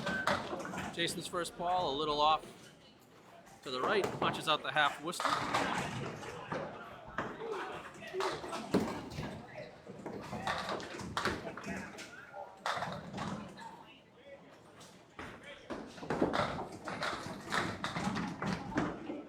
Jason might have pulled that a little tight, making sure he didn't hit the bunny hole.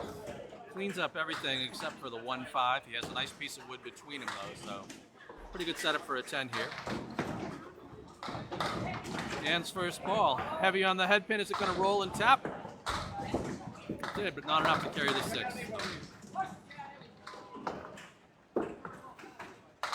That 10 fought a lot harder than it should have for Jason, but the 10 to open up his string. And shaves it lightly on the outside to pick up the spare. So good start for Lasko. Jason comes across the head pin. He's left with a 1-8. He's got a roller that potentially can put itself in the way. It's not far enough forward to be out of play. Nope, it's far.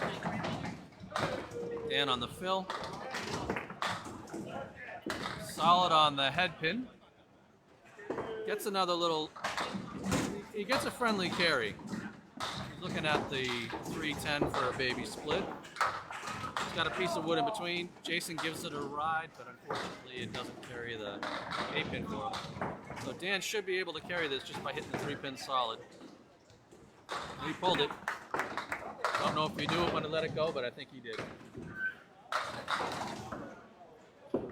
Jason looking for the 10, straight on it. So pair of 10s to open him up. I should probably move over to the 3rd string, shouldn't I? There we go. Well, Dan manages to take 1 out of the 2. Settles for a 9, so 27 through 2 for Dan Lasko. Woo. Jason was square on the head pin. It looked like it was going to start out as a spread eagle. Has turned into just the right wing with a Lion Ace. Score is wrong. No, it's not. I'm looking at it up on the scoreboard. Jason picks up the easy spare, pushing it down. Dan's got everything but the...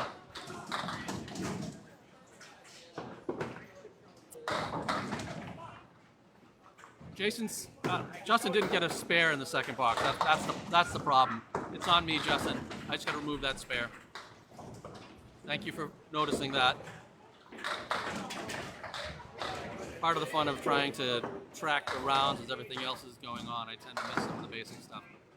I had his score right. I just had a piece of ink where it shouldn't be. Thanks for watching, though, Justin. How you doing? I'm surprised you're not here.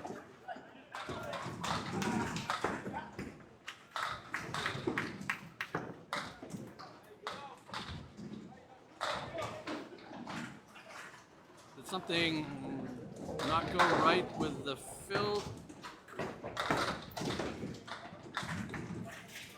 Dan's on the head pin with a reverse check mark.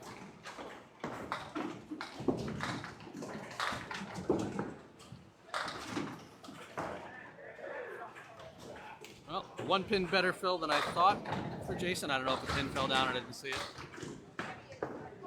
Lasko on the check mark. Oh, wraps around the 5.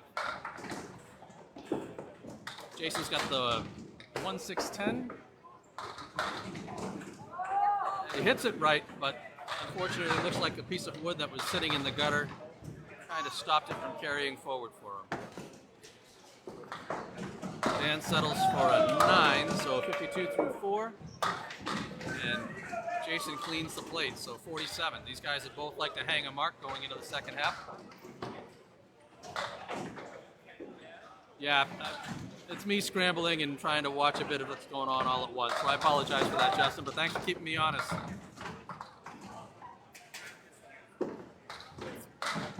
Dan's on the head pin again, this time looking at a 6-10, well, 6-7-10, obviously the 6 and 10. He's got a nice little slanted piece of wood. I don't know if that'll be enough to help him carry over to the 7, but I'm sure he'll give it a try. Jason was good enough on the head pin, but it looked like it ran away on him a little. He's left with the 3-5-10, and the 1 piece of wood that was there went away from him. Dan pops out the 2, leaving the 7, and I got John coming in with some more updates here. Okay, Billy Shiner at 66 half. Josh Daly at a 72 half. Bob Allard at a 72 half. JD Gauthier, he had a 76 half. And Danny Harris just had a double strike, but he's off and running on another high string. He's sitting at 116 in the ball for weight. Jeez. That's John Ahern running around having a good time, picking up scores and watching how the action's going on out there. As long as I can before I get pulled.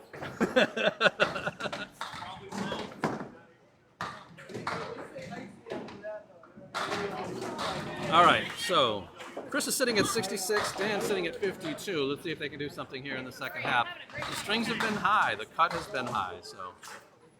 Definitely the average is going up. Yeah, there's definitely been some big numbers out there.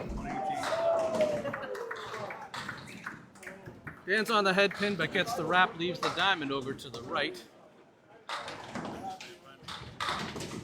See Bob Whitcomb down the end laughing. Chris also on the head pin. He's got the wing to the right and then the 8 trailing off to the left. Hits it high and hard, but he's left with the 8 and the 10 and no bridge between them. So we'll see if he can't kick something here or if he's just going to play it easy and take the single. Dan picks up the 10. Well, Chris did what I would have thought to try to get both of them and manages to get one instead of both of them. Actually, the comments, Justin, it's a blast to do this stuff. I don't get to do it often, and I really enjoy when I do get to sit down and do it. So I'm rusty. I'm paying the price. Oh, there we go. Dan with a real solid pocket rocket. Chris also on the head pin, but a little thin. Had the check mark on the right, but the 10 dropped out, so just the triangle to the right.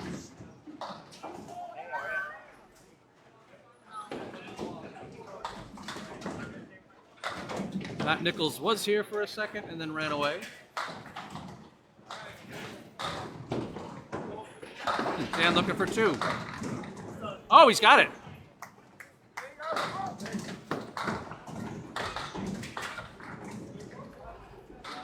Let's fix some artwork here.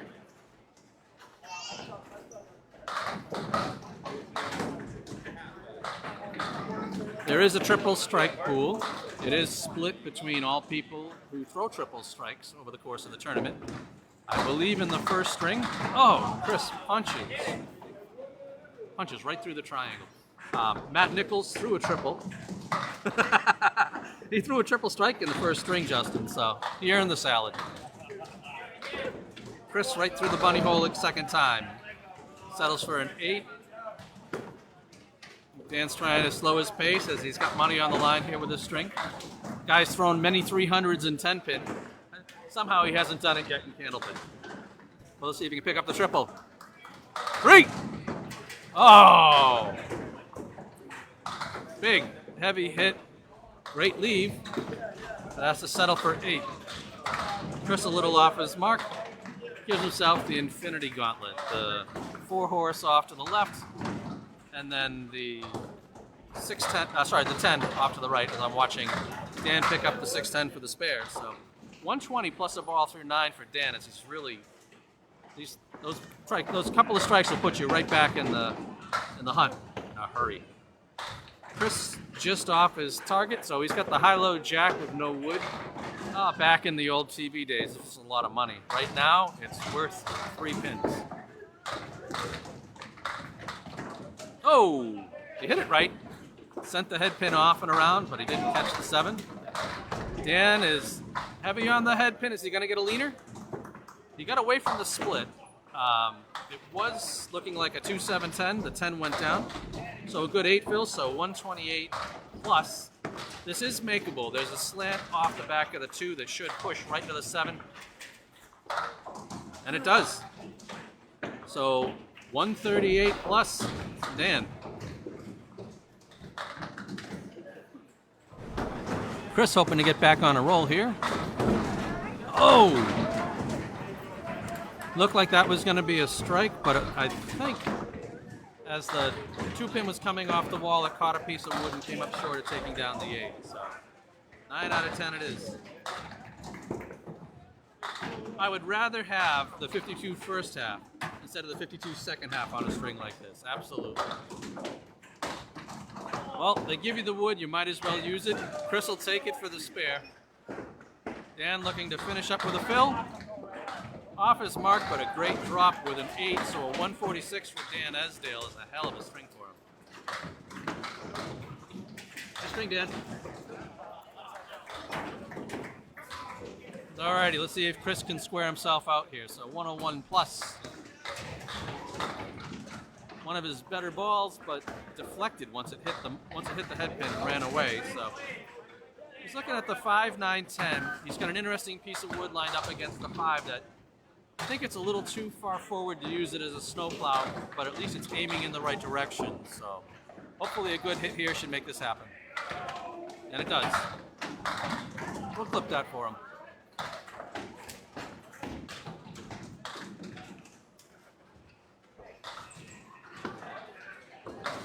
So 118 plus the ball. A couple of spares late probably have saved him.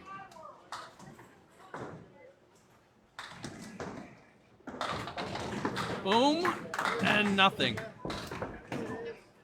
Well, you know, I guess on the other side, you would have wasted a strike, but a solid 9 fill to bring him to a 127. So I'm sure he's going to be happy with the finish on that string. 4 marks, all of them with solid fills.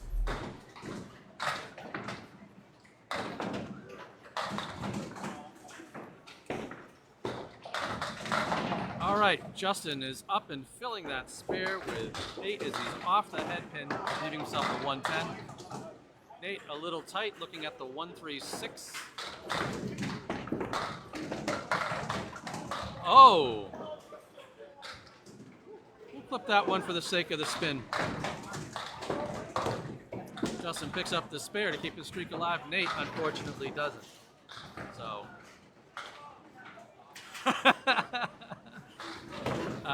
I think that's a fair call, Justin. He's been struggling, I think, in the tournament so far. So Nate picks up the 10. Chris's first 2 strings were a 110 and a 93. So might as well have them at the beginning of the day instead of the end, right? Whew. Justin's ball was off the mark and it ran away on him. He's got the 4 horse to the left. Thank you. Just got the word from Danny Finn that the cut is 18 this string. Nate's got a little bit of a snowplow here, and it does its job. Gets a much needed spare. Justin settles for a 9. Cut is 18, so let me get back to my score sheet. Try to get that in real quick. And I did.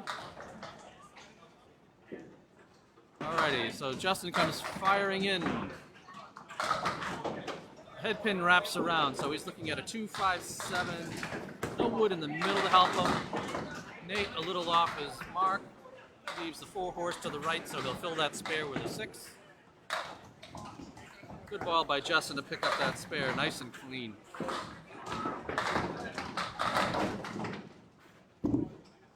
Alrighty, can Nate run it down? I think he hit it a little thinner than he wanted, and he's got the 10 pin staring him in the face, and not exactly what he wanted. So. Oh, a nice little pickup of the 3-4-6 over there on 14. I didn't see who did it. Nate picks up the single, so 81 with 2 to go.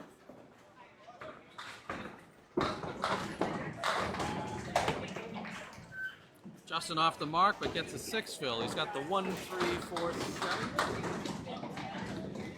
What do you got, Johnny? Yeah, we had Dan Esdell with the 146. Chris McDonough just finished the 148. Dean Sullivan at a 141. Tim Douglas at a 116. I think that's the other one. Alrighty. That's what I got so far. I'll check this in right now. Bunch of 140s out there, so it's I think the average will be going up. the scores have definitely been happening. Especially on the right end here. Right end of the house as usual is picking it up. Yeah. Justin fills his spare by getting a 3-2 split. Bob Allen finished with a 152. 152 for Allen. Wow. Justin a little off to the right there, so now he's still looking at the 3-4-7. Might as well get 2 and settle for the 139. Nate with another 4 horse and just off his head pin again. So 1-3-10. Justin settles for an 8, a 138, a good string. 1, 2, 3, 7 marks. Nate's in trouble, sitting at 90.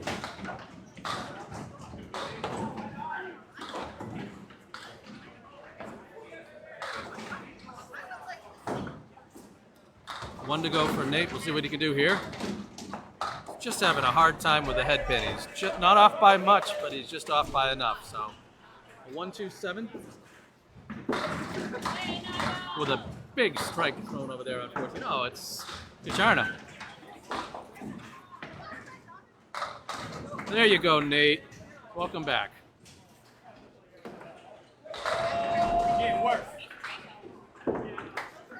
We got Jason Doucette starting off. He is filling a spare.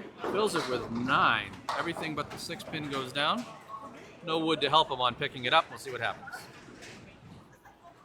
Nate with the fill. That kind of sums up his string for him. On the head pin and just brutalized. Settles for 4. So a 104 for Nate, which I can't imagine is something that he's happy about at all. And Jason there settles. What am I missing?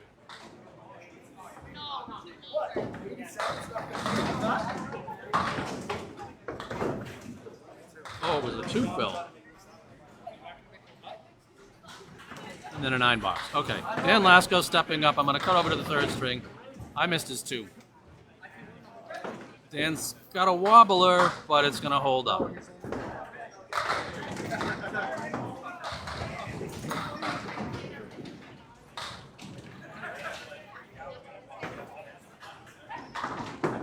Misses his mark.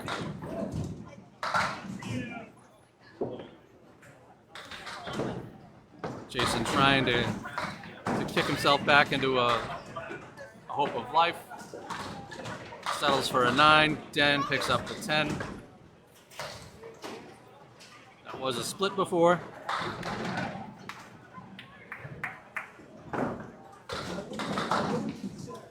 Alrighty, let's see what Jason can do here if he can get himself back on track.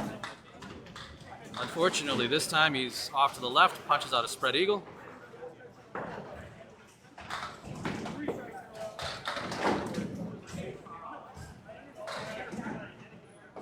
Dan's on the head pin, gets everything to kind of tumble over to the left. Looking at the 4-7. Oh, I hate that after a half Worcester. Jason punches out the 1-9, so he's got the check mark to the right and the 4-7 over to the left. Dan with a pretty good setup for a spare. Gets the wood high and heavy in the gutter and picks it out. Ouch.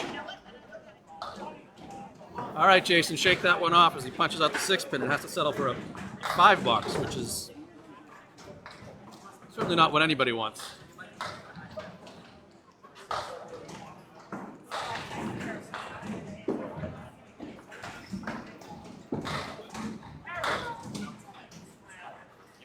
And Jason with another spread eagle, this time to the right.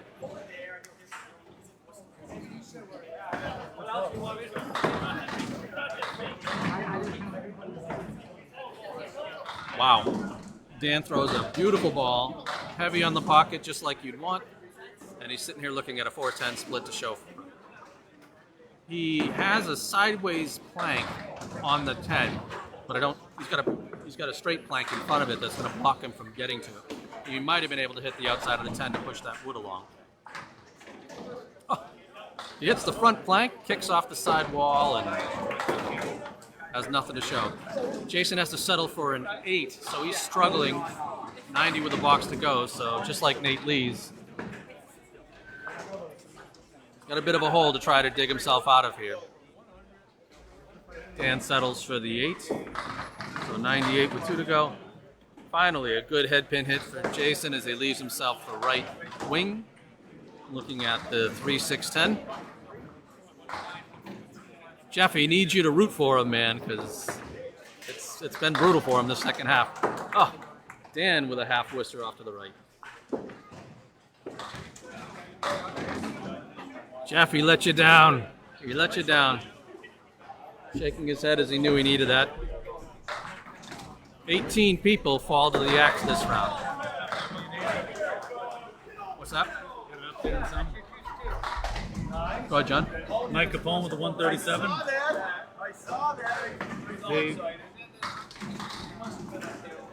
Dave Barber with the 139. Bobby Wickham, don't hold me on that. 132, I think. Okay. Dan Esel with the 146. Chris McDonough with the 148. Looks like we got Daly with a 61. 61, wow. Dean Sullivan with the 141. That one? Yep. Danny Harris with the 142. I don't see that one in there yet, but yep. Tim Douglas, I gave you that one already. That's all I got so far. Alrighty. Definitely scores are We're seeing scores in. Like I said, both sides. big ones. Josh Daly with a 161. Chris Parkinson with a 160. Justin Scaly with a 153. Oh, as Lasco picks off the last two for a 117, and hopefully that's going to keep him above the threshold. There's a lot of rough strings out there. I'm seeing 1, 2, 3, 4, 5, 6 people under 100. 18 are going to get cut this round, so we'll see where the cut mark is. You're gonna be right on it there, Dan.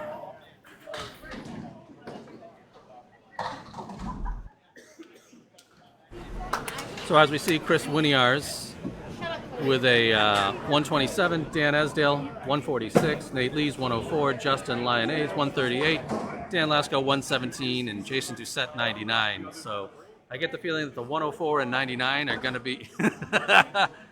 Hey, Ronald, thank you for popping by and saying hello over there in Chicopee. And Jeff, I think you're right. Jason's already reaching back into his wallet. So I think the Rock came in with 100, so he's got to reach.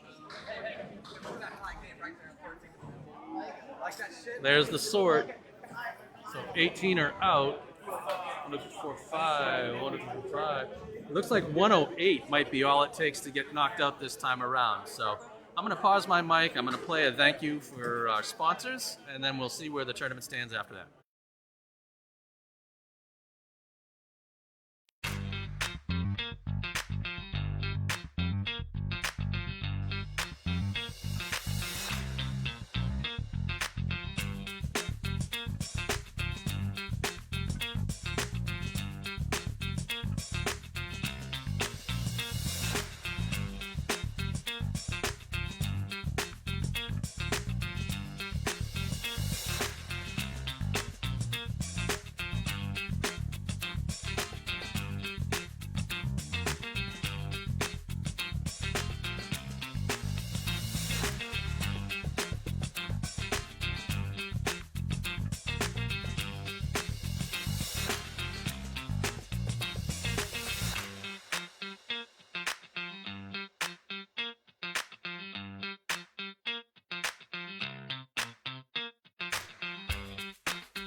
Alrighty, with that done, we're still waiting to see where things stand. We're going to hear about it.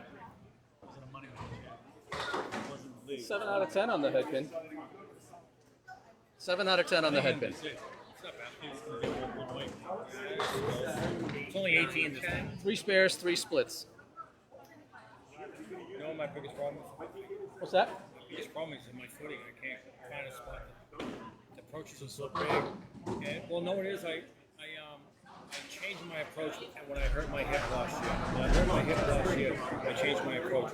I would have used to be way back more, but now I'm more compact. Almost like Donnie Richmond was. More compact, more close, more let my arm do more of the work than my legs. There's that fear of blowing on my hip again. Yeah. Because it's not the bone. The bone you can do without for 2 or 3 weeks. Can you go without work? Well, it's like, you know, a baseball pitcher has a hang down. Next thing you know, he tears his shoulder because he's holding on to the ball differently. That's the biggest. The biggest. You think the cut's still going to be 108? What's that? Trust me. In this here too, if I thought it was gonna be like, He's got the numbers in there. He's got the numbers already. It's already like. There's a lot of low strings. I got one. I got one. You should be all right. You should be fine. It's gonna be in the 18 a row. 110. 18 a row. So sitting here with Dan Lasko and John Ahern, looking at the stats. To advance the next round without using a buyback, you must have bowled a 107 or better. Nice That's a easy round. 107 or better. The buyback for this string is $30. My kids can eat today. I got to run. All right, John. Good hanging with See you. you around soon. See you Yeah, on see you on Tuesday. Tuesday. I got some warm up. We're getting ready. I don't know who's coming in.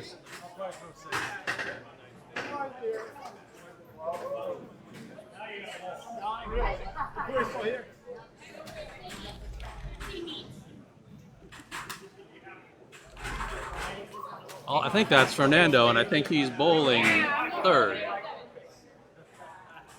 Like on a curve. I hope I pack up and leave because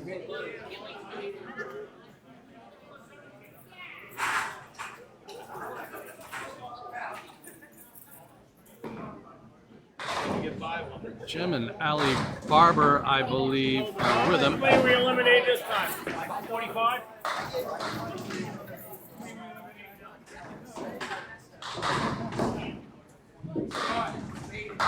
And everybody's off to the races. So we got Chris Winiarz over there on 16 as we get ready for string 4, round 4 of Outrun the Bear here at Ryan and Family Amusements in Millis, Mass. I'll bring up my score sheet.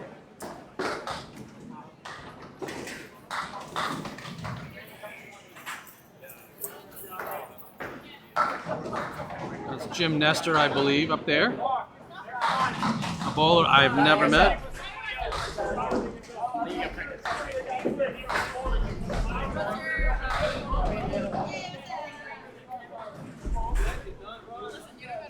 And away we go. Jeff, you'll still be able to see your brother over there. He's bowling just off the screen, but Chris off his mark. Jim, for better or worse, is on it. So Chris is looking at the 137. Jim holding on with the 578, a little backwards tree. Chris just off his mark, knocks out the 2-pin. Jim picks up the 7 and the 8, but leaves the 5 in the middle.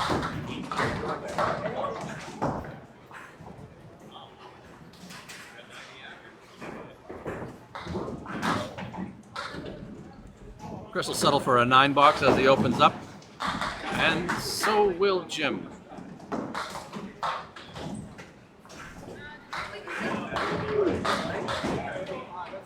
That latest camera wobble provided courtesy of Nate Lees as he's trying to sneak past people here. Well, Chris is off the head pin for the second time, this time over to the left. All he's got to deal with is the 1 and the 6. He's got a nice piece of wood between the two of them. Jim, right on the head pin, and gets them all. Chris picks up the baby split the way that you'd imagine it would have gone. A couple of marks here in the second box. I see Kate Finn over there with her phone getting some video for Candlepin Bowling on TikTok.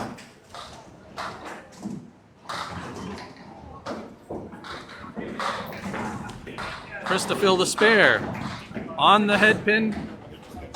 Knocks the 9 pin forward, but it doesn't make contact with the 5 pin. He has to settle for the 9 drop.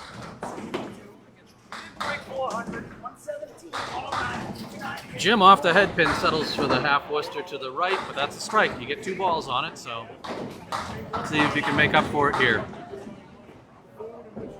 Chris, no doubt about it, as he picks up the 5 pin for the spare. So back-to-back spares, and if you keep filling them with 9s, that'll leave you feeling good all day long. A heck of a shot by Jim coming back at it. has to settle for 8 on the fill. He's got the 5-10 hanging out there for the 10. He's got a great piece of wood in between the two of them, so this looks like it'll go, and it does. 37 through 3 for Jim. Chris sitting at 38 plus a ball here as he sets into fill.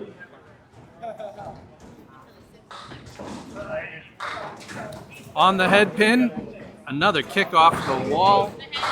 Settles for 8 and a great setup with some wood as he's looking at the 3-5. Jim, unfortunately, is on the head pin and is an 8 pin short of a spread eagle.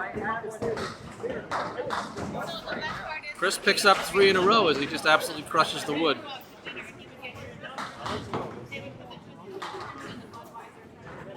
Hit really well by Jim as he slides the 3 pin over into the 2, but that's where it dies. He's left with a 4-7-8, a piece of wood planking across the front of him. Oh! Unfortunately caught it on the cap, so he's going to sit with a 7 box. Let's see if Chris can keep his streak going. He's sitting at 56 plus this ball. Really nice release, good follow through. Solid 8 drop. He's left with the 4-8, no wood to help him. Jim a little to the right, leaves himself the 4 horsemen to the left.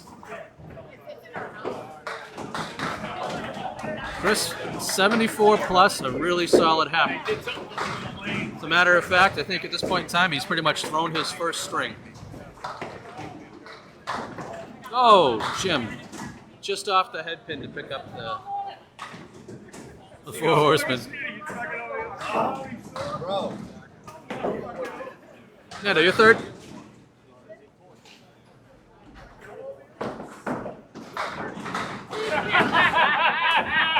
Oh, off by a sliver as Jim misses the head pin.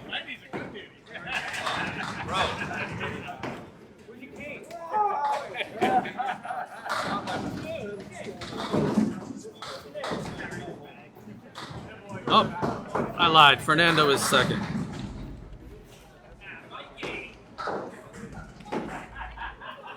So we got Fernando and Nate Lees stepping up to start off their strings here in round 4.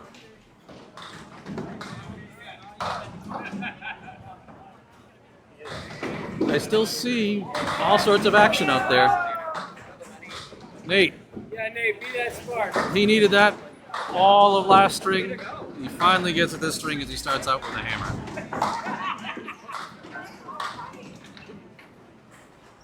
Nando's got that little backwards ball and some great action as he hits the pins. Clears out everything but the 1, 2, 4, unfortunately, as he was just off the head pin. But a nice, simple, pretty cleanup. That's not a strike, that's a spare. Nate looking for 2. Not going to get it, unfortunately, as he hits the 4 and takes out the back left triangle. But hey, it's a strike. It'll look fine if he does something good here. Fernando looking for his fill. Oh. Unfortunately for him, it's not a strike as he punches out the half Worcester left. Nate just off the head pin, but still settles for an 8 fill on a strike. There's nothing wrong with that at all. So he's got the 1, 2 to pick it up for a 10. Let's see if Nando can come back.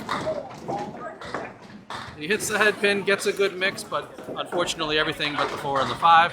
Oh, Nate chops out the head pin for a 9.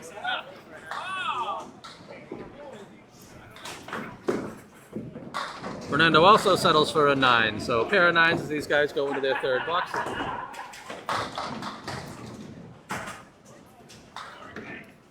And as I promised the Outrun the Bear folks, I'm going to stream 4 strings and then I will stop. So the good news is coverage from Candlepin Corners still continues over here.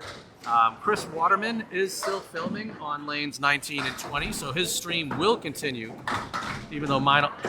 Wow! The center Worcester, 1-5 punched out by Fernando. Oh, a pretty pickup by Nate as he bounces it off the baby split to carry the 10. So we'll clip that one. See if Fernando can come back from this. Knocks out the 4-8. So he's got 4 on the right, and then the 2 and the 7 over on the left. So we'll see how he can carve his way out of this hole. I shouldn't have said hole. He's going to settle for a 4 box as he throws it right through the head pin. All right, Fernando, rally, come right back at it. Nate was up high and heavy on the head pin. What looked like was going to be a split has worked itself out to just being a 6-pin pickup. So, good for him. There we go. Fernando right back at it. Solid head pin hit. He's got a nice plank sitting across the front of the 7. Nate had one sitting across his. He nails the duck. And let's hope the same here for Fernando, as he does. So a pair of spares here in the 4th for these guys. Nate sitting at 56 plus. Fernando, unfortunately, sitting at 35 plus, so he'll at least help get his ship righted. Hopefully he can stack up another one here to set himself up for the second half.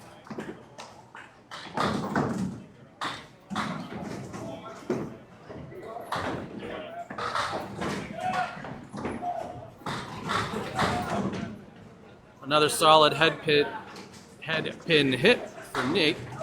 He gets some good mixing out of it and is sitting there with nothing but a 10-pin. Over. All right. So Fernando looked like he was looking at something ugly for a bit. Turns into a nice solid 8-pin drop. Nate rides it out, so gonna one-up Chris Winiar's there, a 75 to a 74.5, and Fernando does absolutely straighten his string out. Hangs the spare heading into the second half, so he's at 53 plus through first 5. Thanks, half Nate. So Chris, you beat your first string. Almost. First game was 110. Oh, was it your second that went down? Yeah, second was 93, yeah. All right, I'm the asshole. I dropped 10. I dropped 10. I'm right there. You dropped 9. All right, so Dan starts out on the head pin with a split. He's got the 4-7-10. He's got an interesting piece of wood that makes you think maybe you can try to bounce that, to kick into the 10, push over to the 4-7. Unfortunately for Allie, she starts out with a half Worcester, but she's right back on the head pin. Does a pretty good job, but doesn't get as much love out of that as she wants. Looking at the 4-6-10. Hopefully get at least 9 out of this. Dan shoots the gap to settle for a 9. Allie, just off her mark, has to take an 8. Couple of opens from the 3rd bowlers as we go here in the 4th string.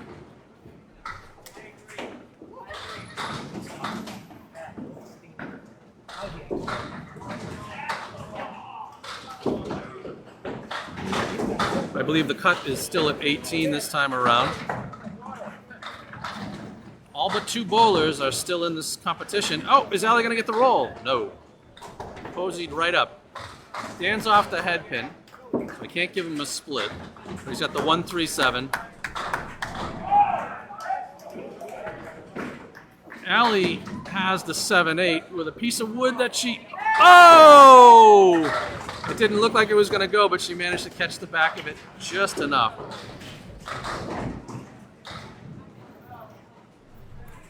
See if Dan can pick up the 10 here. Ooh. Up and heavy on the head pin, so he'll settle for an 8.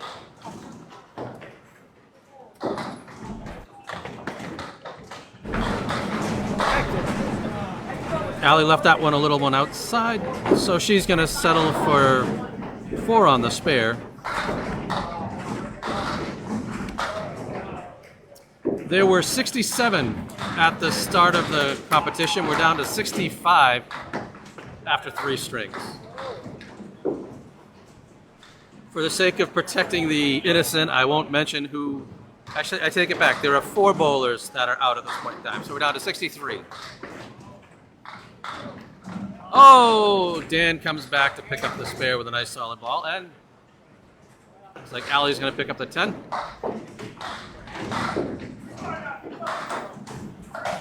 The score sheet is available. I believe you can find it by going to the Outrun the Bear page on Facebook. I believe they've got the link to the live score sheet there.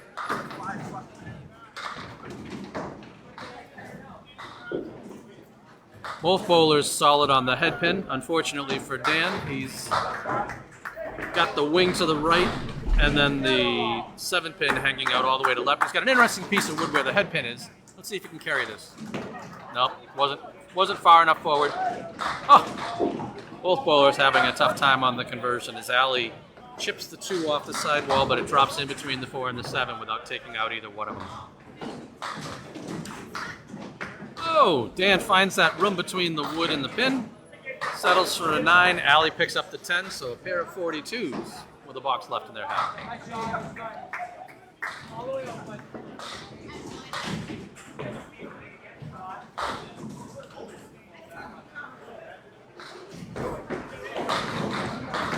Dan a little outside, takes a half Worcester on the right. Allie's straight on the head pin. Leaves herself the 3, 6, 7.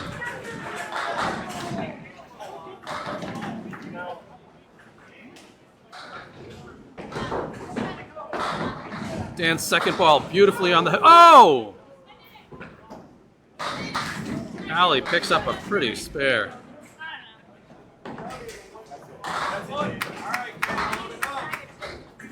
Let's play that one again as we watch Dan try to pick up a single pin here. And he doesn't. He leaves it for a 9.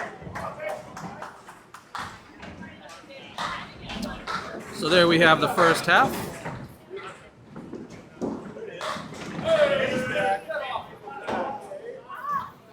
And let's see if Chris Winiars can keep this string going. Nice pickup.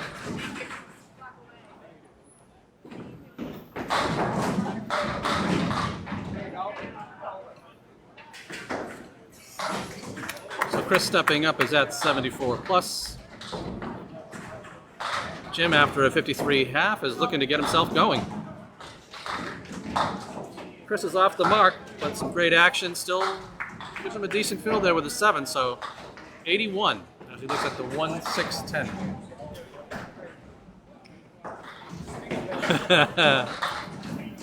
Well, Jim, unfortunately, is going to have to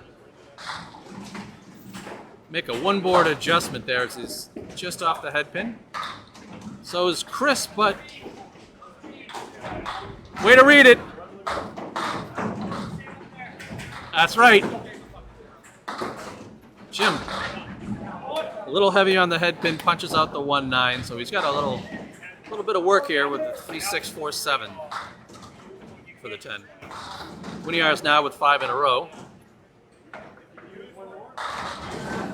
Jim will settle for a 7, so 60 through 6. The competition has been tough out there, so he's going to have to really step it up on that.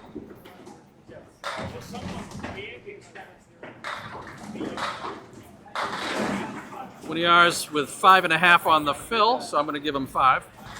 He has the 4 horsemen to the right, with the 8 trailing behind it, and the lane is dry.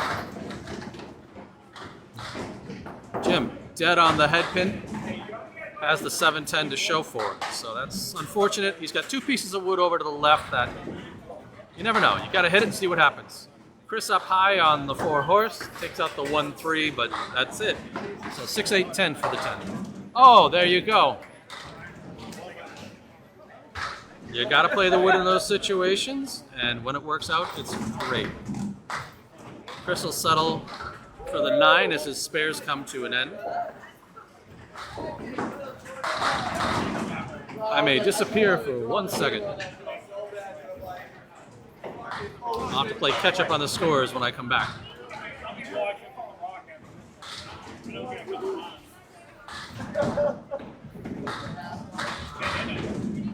Deja vu is Chris once again, 4 horse and the 8.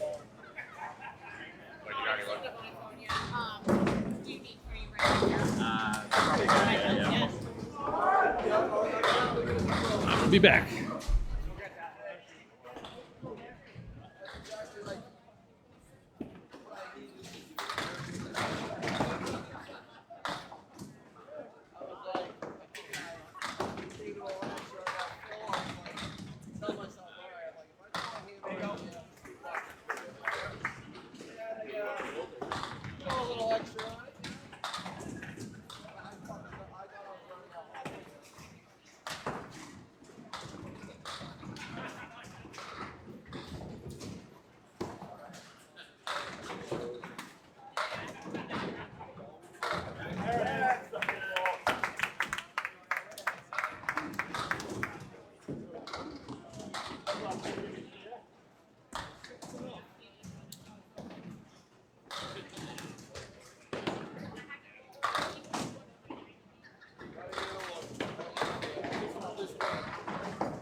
and then a couple of half Worcesters.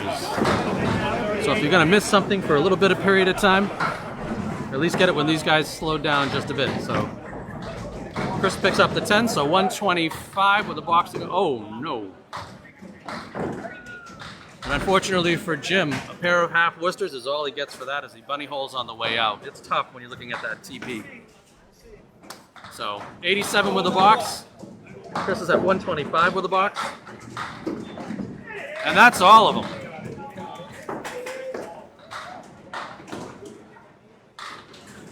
And they gave Jim a head pin he doesn't need.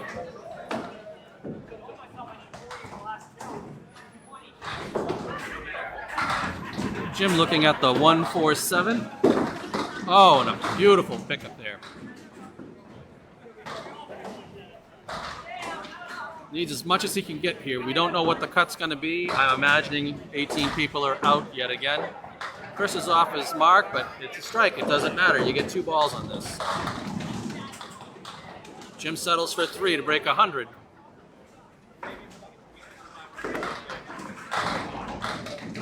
But he knows that's not what he's going to need. Chris takes the 8. 143. A nice solid string by Chris Winiars. 81 in the first half, 62 in the second. So here we have Fernando Gacharna and Nate Lees stepping up, both of them working on spares. Nate Lees on your right, wearing the t-shirt that says Lees. Imagine that. I agree with you, Justin. That's rough. A nice solid 8 fill to start off the second half for Nate, putting him at 83 for a first half. So let's see if we can do it again. It's cool. Yeah. Looks good.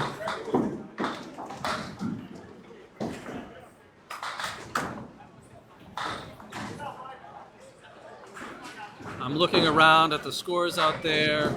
See a couple of 110s. Obviously the 143 by Chris. I see a 120 a few lanes down. I see 120s a few lanes down either way. I see, I think, at 137 all the way down the end on my right. So again, some big numbers out there.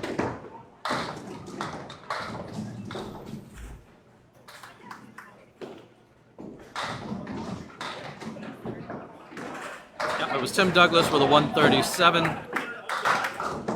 Billy Shiner, 124. Jason Gauthier Jr., 125. Justin Scally, 122. Brandon Martins, 122. Cody 50, 126. Looks like Nate didn't want to do anything after that.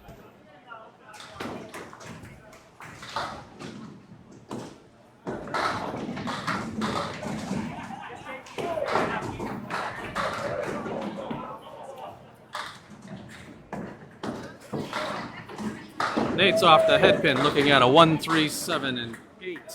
Well, sorry, 127 and 8. It's over to the right there. Left. I'm all out of it right now. Oh, Fernando.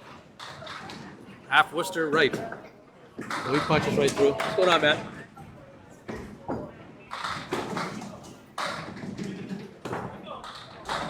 As Nate converts. Oh! Way to read it. Fernando off the head pin, but great action coming backwards. Knocks down the head pin to convert that half Worcester into a spare. Doesn't matter how it happens as long as it does, right?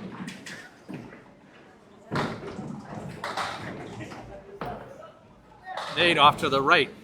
Takes out 6, leaving the 4 horse to the left.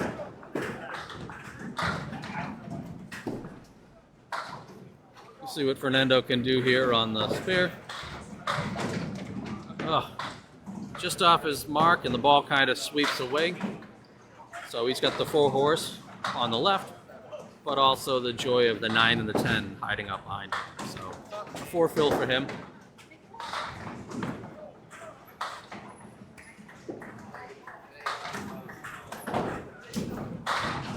Knocks out the 2 and the 4. So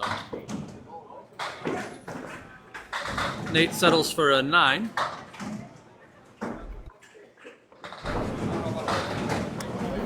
Fernando's looking at the 1, 7, 9, 10.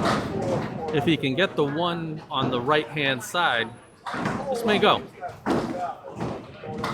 Oh, just off the 1 by a bit, which unfortunately drills him right through the 9. He has to settle for a 7 box. There it is. Nate looking to be just like Chris, just a box earlier, so drops a big old hammer right there in the 9th. See if Fernando can do the same. He's on the head pin. Looking at the 3, 6, 7 as he ends up with a pretty rough split there.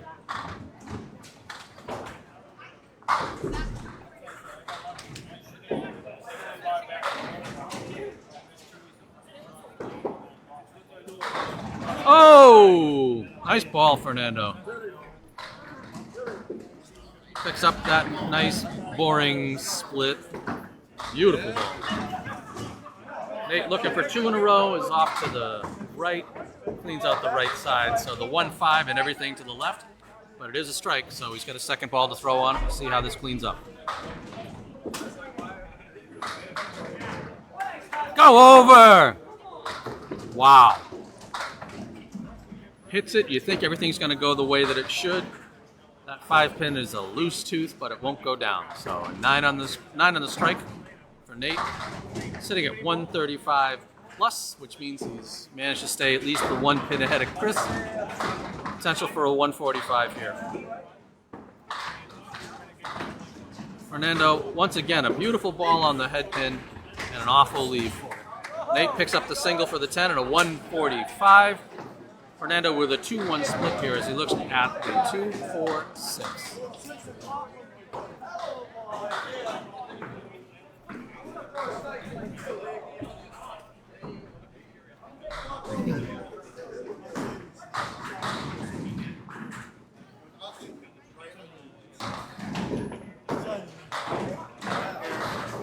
Looking for back-to-backs. No such love. He managed to pick out the 2, 4. Leaves the 6 alone on this last ball. So a 115 for Fernando. That might be tough to survive with that this late in the match. We'll see what happens. So we'll bring up Ali and Dan to finish up their strings here. They're both having pretty tight first halves. Dan with a 51, Ali with a 52 plus right now. So we'll see how they can finish up here. Dan starts out on the head pin. Leaves himself the reverse check mark. Ali's also on the head pin, but as the ball peels away and the wood leaves, she's stuck looking at a 5, 8, 10, but a 7 fill on her spare. Dan leaves the ball a little further out than he'd want. Ali chips away a single pin, so Dan needs the 6-9. Ali needs the 5-10. Every pin counts. Dan settles for a 9, and so does Ali. All right, 4 boxes to go here.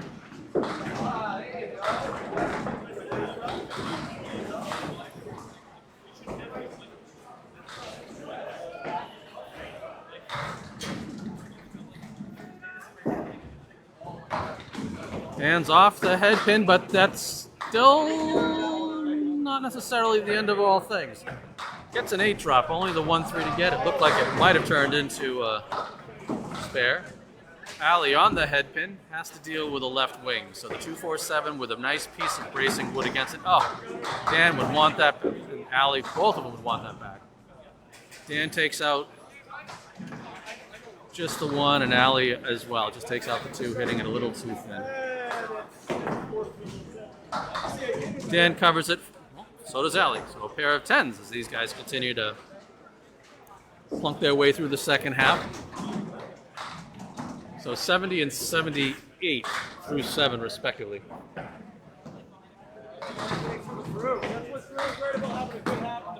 Dan still short of the head pin. Ali right on it. Is that going to push the 5? Please do. Alrighty, so Dan is left with the 1-2-7-8 and some interesting wood to support it. Allie's split has turned into a nice 4-7 leave. There you go, Dan. And Allie as well, so I'm going to clip 10 seconds there and probably get 2 spares in one.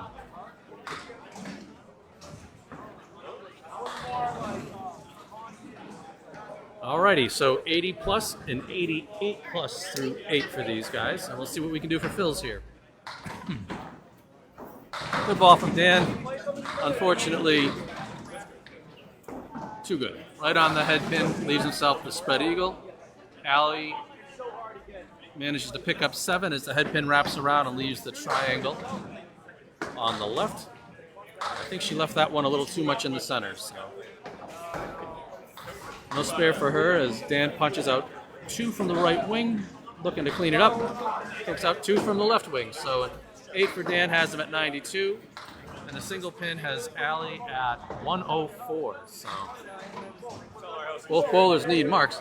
66. Who threw the 66? I see 46.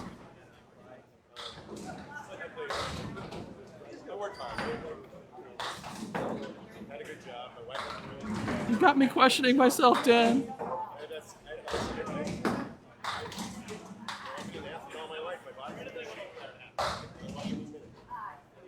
I got you.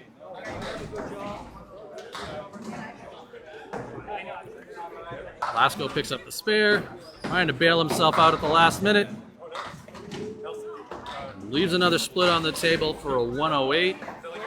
Allie struggles with an 8 for a 112. So, a couple of bowlers that may be on the bubble here in this one.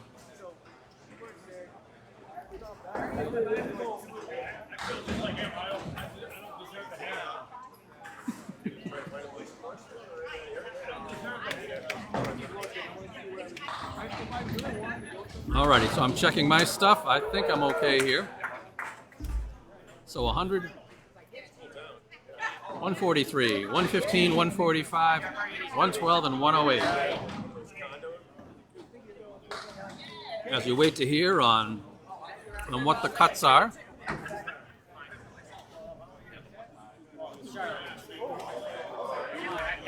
It looks tight. Waiting to see more strings come into the score sheets. Why I used in that game? My daughter gave me 2 skills. That's all I needed was 2 skills.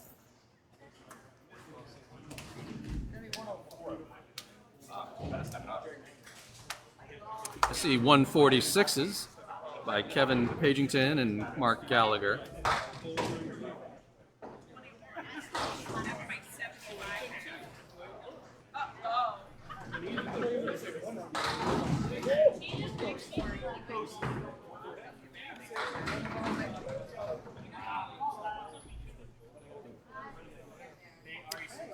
And again, as I agreed, this will be my last string that I stream, so I'll be breaking it down once I can provide some good updates on the state of the tournament for everybody. Again, Chris Waterman will continue to be streaming on behalf of Candlepin Corner. He is over on lanes 19 and 20. His stream should also be going here in the Candlepin Corner Facebook page. Oh, that was the 4th game. Yeah. I was watching. That 20 sound, 30 something. Good job. Good job.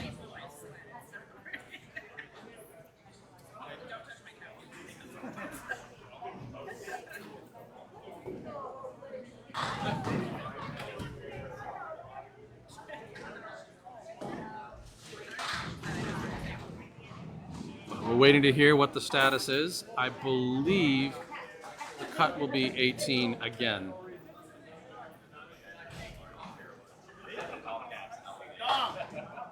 Might make it by 1. How about me? No. I have a shot? Yeah, you have a shot. 108 might be the cut.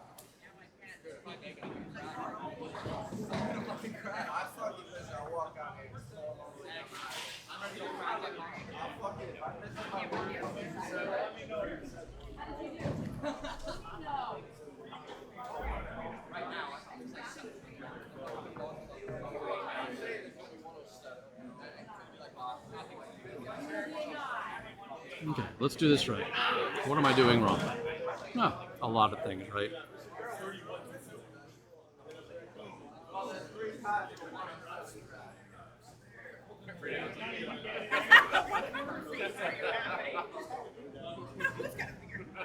Let me fix my stuff.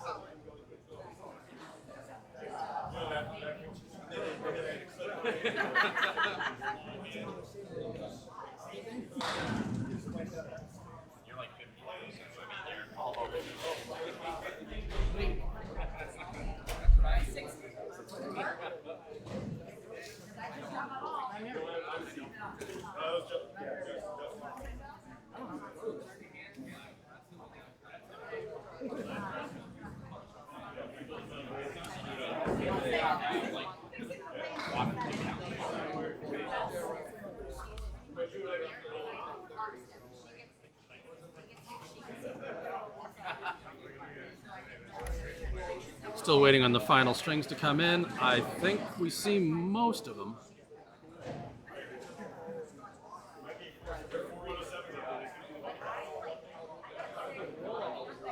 I see 3 107s that are about where the cut line normally is.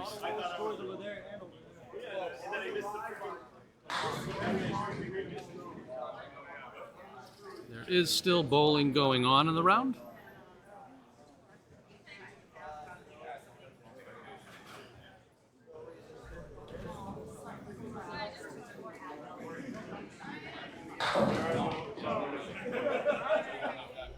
So if 18 is where the cut is, it's 112.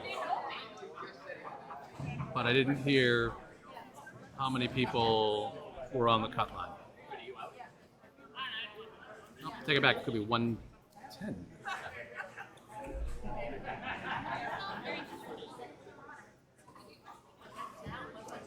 Front cut would be 110 or lower.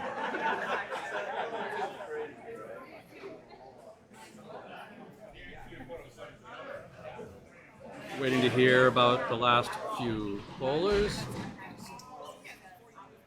Sonia, Matt, Nick, Ryan, and Lou.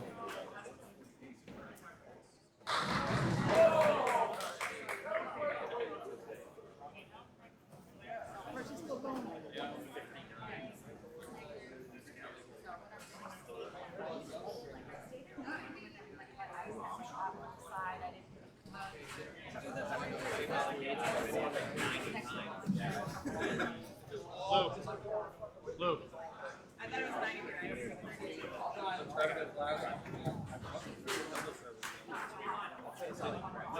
Waiting to hear the news. I know Danny's going down, chasing down a few strings.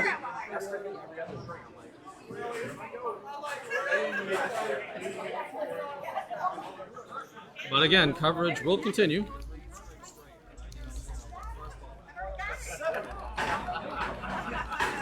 I had that coming. Oh, yeah.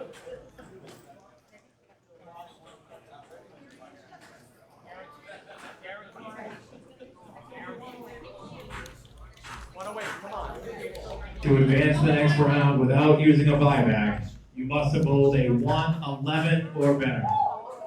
However, we have a one-box roll-off between Dan Esdale and Andrew Therian. You're going to throw one box on your lane. Lowest score is eliminated because neither bowler owns a buyback.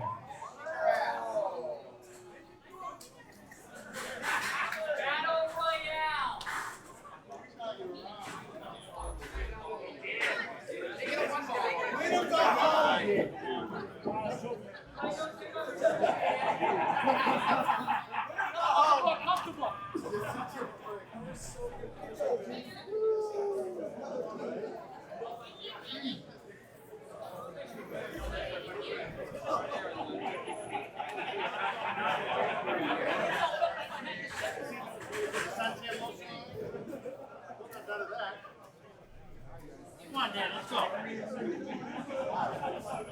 Right.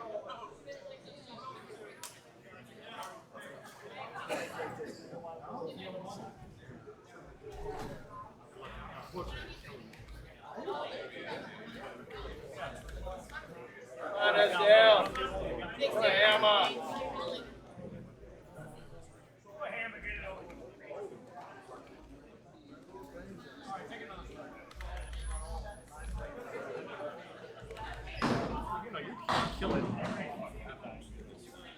Get up! 7-10. Just another 2-pinner. Come on, get a 10 block. It's a big. Come on, as he did. Yeah, just doesn't quite make it. Let's get a 10. Big pin. All right. Big 10.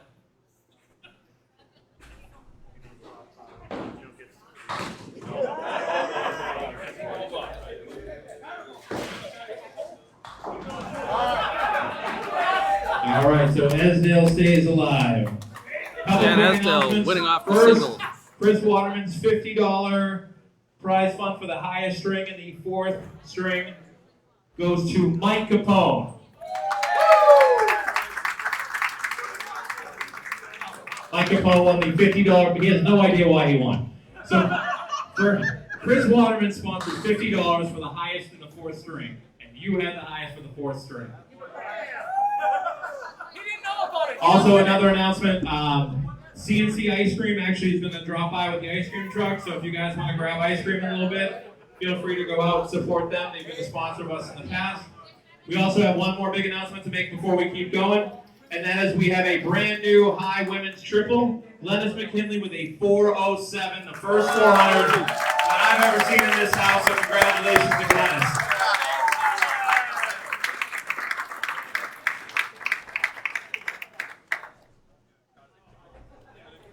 Alrighty, so as you can see right there, Dan Esdale has won a single box roll-off to stay alive as we head into round 5. I'm going to continue to stream for just a little bit while I find out and can provide an update on the state of the tournament for everybody here that's watching before I shut down. But bear with me as I try to make sense of converting my stats into their stats so I can get you everything that we should have.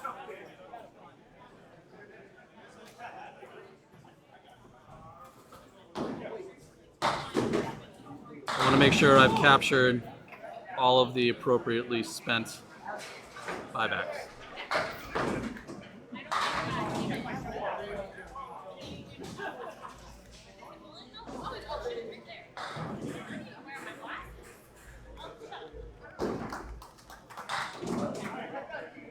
Lou Bacharna, Chris McDonough.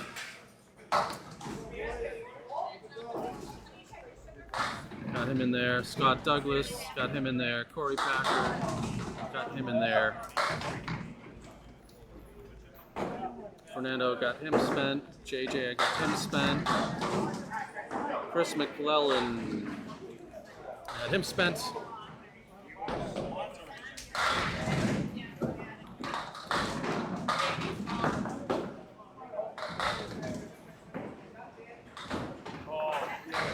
Barber had her spent. Dan Esdale, his was spent in the first string.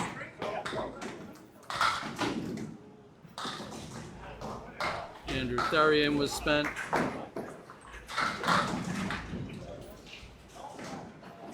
Dominic Palladino spent his in 3.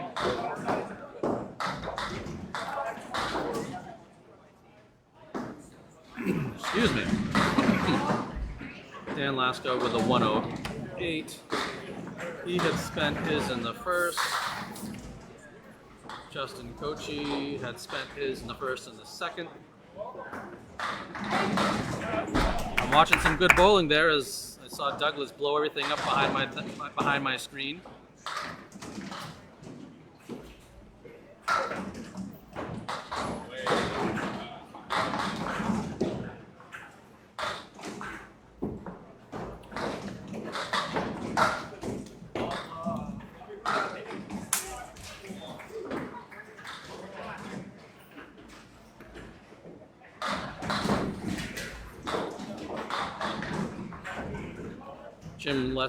Jim Nestor just used his buyback in this last string.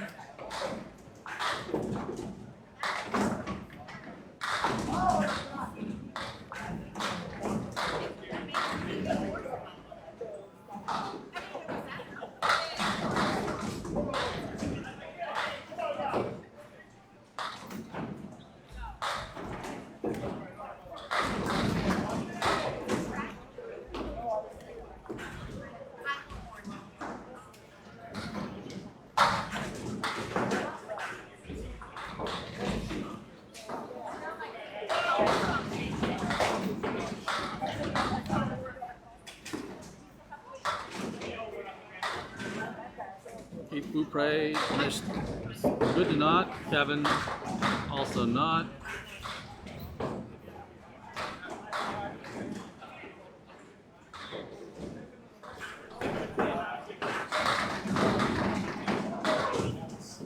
Just having fun here, trying to find things up. I'm going to let the camera roll in the background and let you watch the bowling.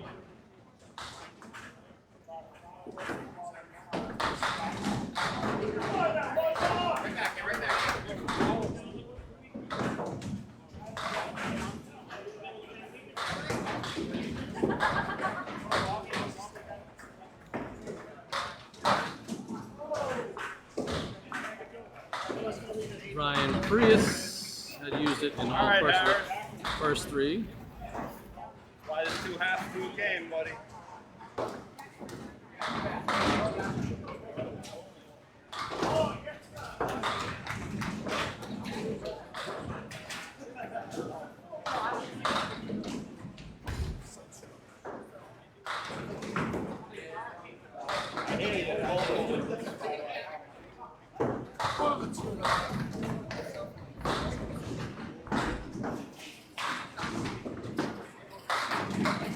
See if I can get a refresh here to see any other buybacks that were used. So in that round, it looks like buybacks were used by Bob Lee. Let me sort this so I can see it.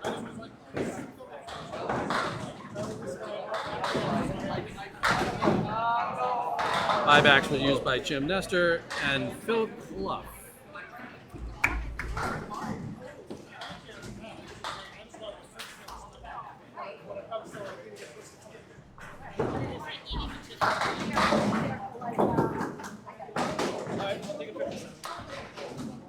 Alrighty, so there's not a lot of people that still have their buybacks left. I'm going to assume that my ticker will present itself to be useful here.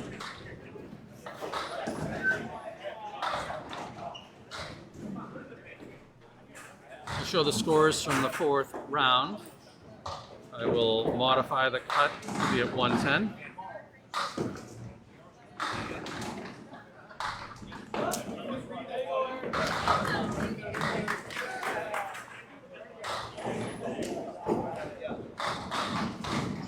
And we should see who is in and who is not as it cycles through the bowlers.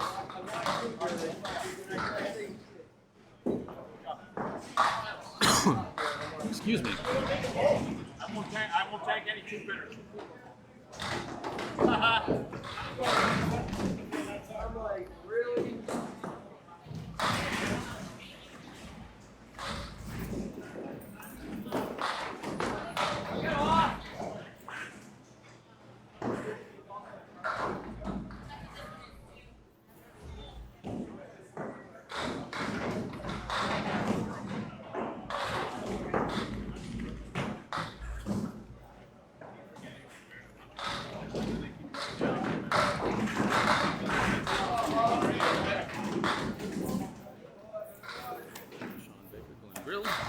Just finishing up my math here.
All right, that should be good. Well, we'll let this run for a bit. And then I'm going to play one final thank you and get myself out of there. Hey, Marcus, thanks for popping by. I absolutely love Candlepin. It's why I do this. It's why I have the fun doing what I do. But I told these guys I was going to do 4 strings and get out of their way, so I'm going to do that. I thank everybody for watching, and I'd like to give one more thank you to the sponsors here that are allowing this tournament to be had. So thanks for watching. I'll catch you around.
I lied. What you're seeing here are highlight clips from earlier rounds in the tournament. I will get her with Figured I'd be happy to share with everybody.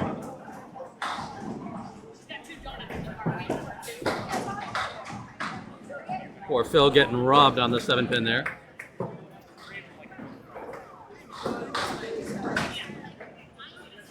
Here's Parkinson with a hammer on the 10th.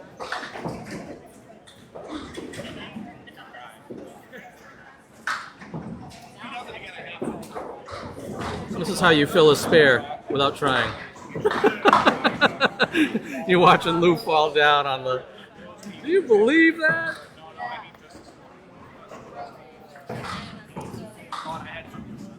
Dan Asdale just knocking the ducks down.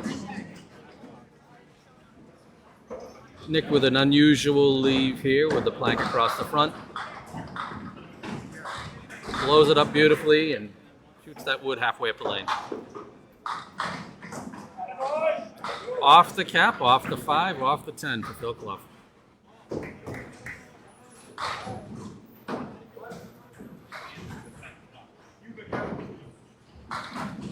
It's never over, is it? Don't ask me why I took a highlight clip of a reset, but I did.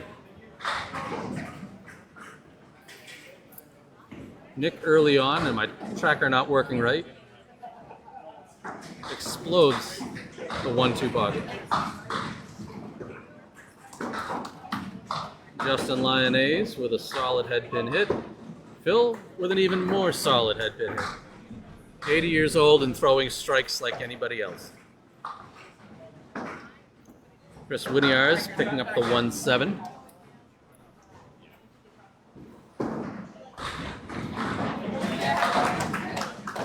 Justin with the 9-pin falling back into the 5 for the early strike. Dan's like, I can do these too. Crosses over and takes the Brooklyn strike. And follows it up with a high, heavy, hard pocket strike. Winiarz, 5, 9, 10.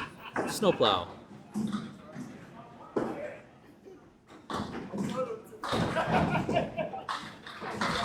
Remember, right? This might have been a pair of spares, but all the spinny action. Nope, this wasn't a pair of spares. Nate pushing the 1-2-7 perfectly.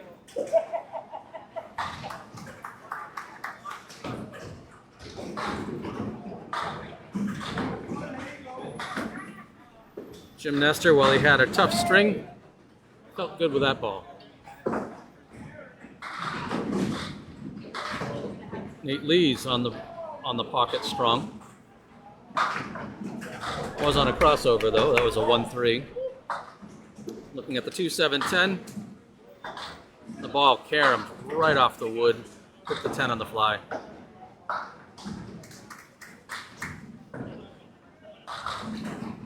Got just enough of the back of the 7 there for Allie.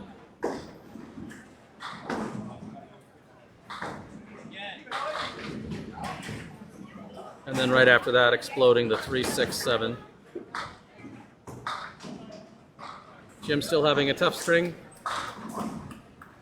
but yet the 7-10 split.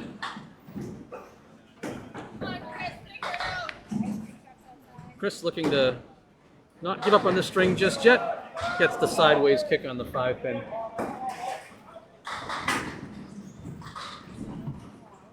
Jim not wanting to be done. Another 1-4-7. Seems to be a common spare picked up today.